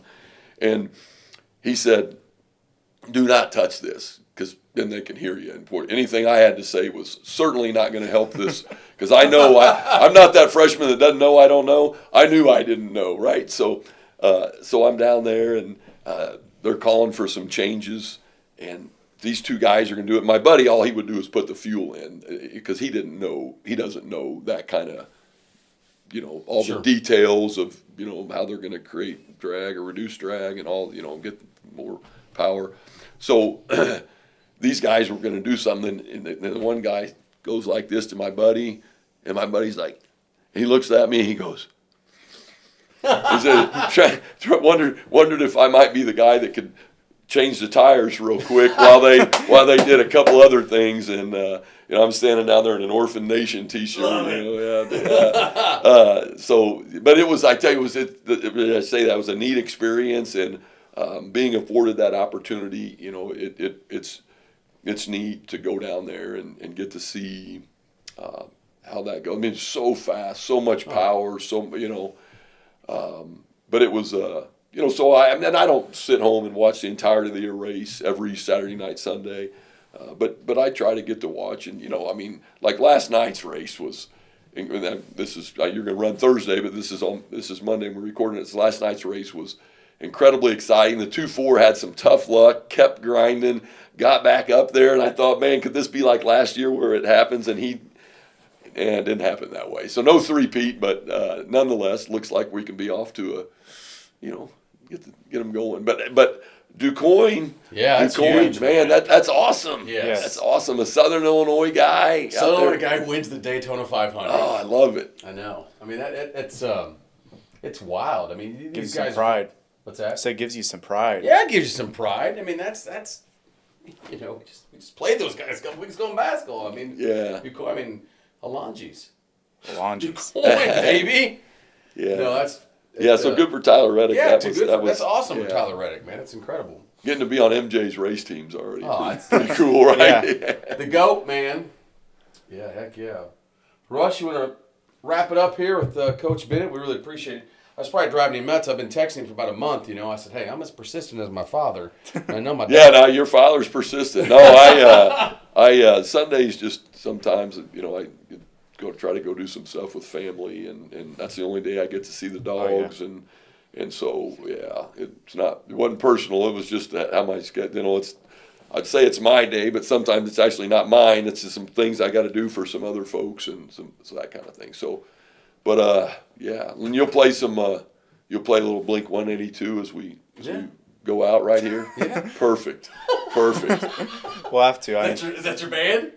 Oh, that's one of the bands. Yeah. It's awesome. Small. Yeah. I really appreciate you coming on. I mean, because I don't know how much you really think about the records and all that, but I think if you, Coach Weimiller, thinks he is one of the best coaches in our areas. I mean, I personally say the best. He says best. But it's just I really appreciate it. I'm sure I'm gonna be catching up with you guys next couple weeks, pending everything that happens. Because it's March Madness. It is March Madness. You don't know what's going to happen, and regardless of how it shakes out for us, and we certainly want to try to win another championship in the regional and all that. But regardless, I'm really proud of our guys. They've accomplished a lot. Fun team to watch. And mostly they're really good because they're really good guys. I mean, they're good guys. They like each other. They cheer for each other. They act right. So very blessed in that regard, and very proud of them as people. One day they're going to be dads, fathers, employers, employees. Some of them I think are going to be good youth ball coaches, which I think is important. That'll get it. That'll do right about it. I've coached for so long that I get to watch my kids grow up and see which guys become dads that are the good coaches for kids that get it, that it's not about them and trying to win some tournament at an early age but can go in and teach kids sport and how to show up, how to work, how to improve, and I think we have a lot of guys that are gonna be good like that, and I hope some of them will. I don't know if any of them have any desire to coach, but if not, hopefully they'll get into officiating and give back to the game a little bit that way, because that's it's important that we keep those guys coming, and we don't always agree with all of them, obviously, and they're not they make mistakes and that, but we need those guys, and I appreciate those guys and what they put forth to be to help keep going what we have going as far as athletics for young people. I think athletics for young people is a great growth opportunity. I think being involved in the band or the play or the art club and all that, I think just having to be accountability, having teamwork and that kind of thing is good for young people. Yes, sir. We guess we're gonna go wrap it up. And you got how far is it for you back to Centralia? Not too bad. Maybe 35, 40 minutes. I didn't realize you guys were right here near the National Train headquarters. I tell you what, man, I should have planned to swing by and try to mooch something from Jason and Sally and then get some of the gear. You're right here. You're right here. Yeah, right here. Yeah. Awesome. Lee, we appreciate it, man. I know you're busy. I know, obviously, the season's wrapping up, but Russell and I really appreciate you coming on the podcast. And for sure. Look forward in the future having you on next year. You'll be in a new conference, but obviously the Orphans, I'm sure, will be a great team for years and years to come. Well, we'll see. We'll keep, I'll keep trying. I think we have some high character guys that'll keep trying themselves. So, yeah.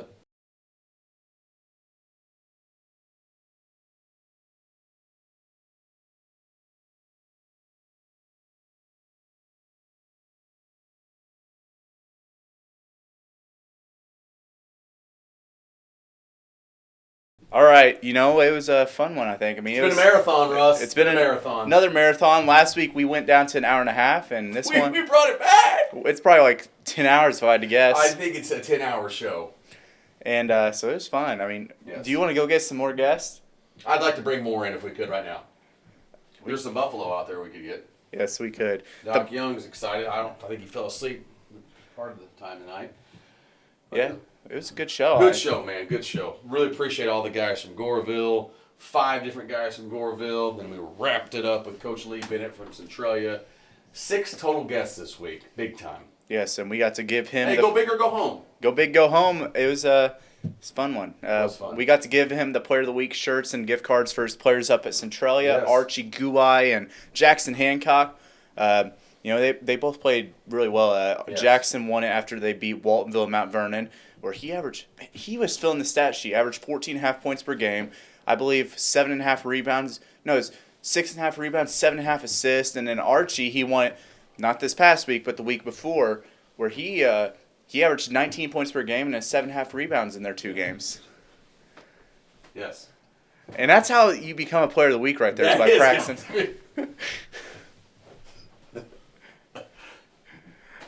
Those two are 2 of our Joe's Pizza and Pasta Players of the Week, because they were back-to-back Player of the Week. Back to back. Yeah. Centralia, I mean, hey, they've had a tremendous season. You know what's funny? When this comes out, they're 28-1. I mean, come on, man. They're both coming back next year, too. Unbelievable. Junior and sophomore. Yeah. When Archie finally graduates, people are going to think he's been there like 30 years. I remember there was a guy from Peeneyville. I was like, is he ever going to get out of here? A couple years ago, and I was like, Gates. But now let's talk about our Player of the Week for this week. It's pretty special what he did. I mean, he's now 4th all-time in the IHSA records book. He is, they play tonight. Well, when we're filming Monday night, and then they'll play Tuesday night. So he could even move up by then. Well, he'd have dropped 2. We can't say who it is yet. This just came out this week. This week shows Archie. No, Archie was last week's. Archie, when we were at Joe's Pizza, we didn't know Archie had won yet. Had we not? No. Oh, boy, guys. Yeah, it's okay. We about to give you a spoiler. This is a little bit of a spoiler, but we're still going to give it to that guy. Yeah. There will be no voting next week.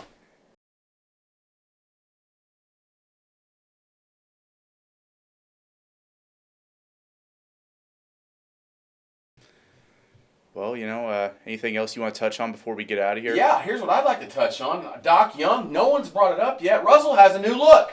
Ah, we're 17 hours into this show, and Russell has a new look, and it's not been brought up yet. He has no longer a beard. He has this little mustache. He's trimmed his hair. Russ looks like a new man. I'm telling you what, it's unbelievable. Doc, thoughts on Russ's? He does this like every 6 months. Yeah, he looks sharp. Do you miss it? Well, no, I think you look good. You look good. You look sharp. You look good. Yeah. I like Ladies, best recognize. at about the 7th month stage, it just starts to get really annoying, and Yeah. I have to trim it down. We'll grow it out for another 6 months, and then we'll trim it down. I don't know. I think I'm gonna keep it like this for about. buzz your head. I don't know about that. Oh, you buzz your head. I'll probably keep it like this for about a month or two, and then Yeah. I wouldn't be shocked. You look young. You look young. That's what somebody said You look yesterday. young. Hey, look this way. Oh yeah, I want to do something with that. Awesome. All right, we're wrapping it up, buddy. Well, we really appreciate you coming on. I mean, all Me these. coming on, thanks. I'm glad to do it, Russ. We appreciate all the guests coming on, and it's gonna be another good week. I think I'm gonna probably take a break till Friday, as the Mount Vernon Rams travel down to Marion, and then Saturday it's big rivalry night, Goreville versus Vienna. Ooh, big rivalry. So Big rivalry. I'm gonna wait and then get back to video on Friday and Saturday, and then the week after that postseason kicks in. Postseason kicks. I'm just glad we're back in the hostage room.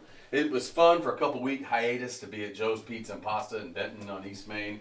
It's glad to get back here. I think all of our guests enjoyed being here. It's a cool place. The hostage room is a cool place. Yeah, and guess what? We're picking up something from Josh Kinsman here soon, right? Oh yeah, we got a big table coming in. Coach Kins is made us a table. That's gonna be awesome. Yeah, I would have picked it up from this weekend, but we were so busy. Friday night, where'd I go Friday? Friday I took a break, but Saturday, all day adventure up to Springfield, and then Sunday we filmed an episode and we had church, and then Monday I probably could have picked it up from today. Russ, bring us home, buddy. Well, guys, we thank you for watching and staying tuned. Thank you for coming. I think he's gonna ask you thanks for coming on the show with us. They are here with us, Russ, though. you're 12 hours in, you're getting punch drunk. Yes, I guess I am, and so we thank you guys for coming on. I guess Yes, thank you for coming on. my phone's at 100% finally. Thank you, Lord. 7:20 at night. I'm about ready to go to bed. Yeah, I'm sure you are. I'm sure you are. Appreciate you guys. We're out. Peace.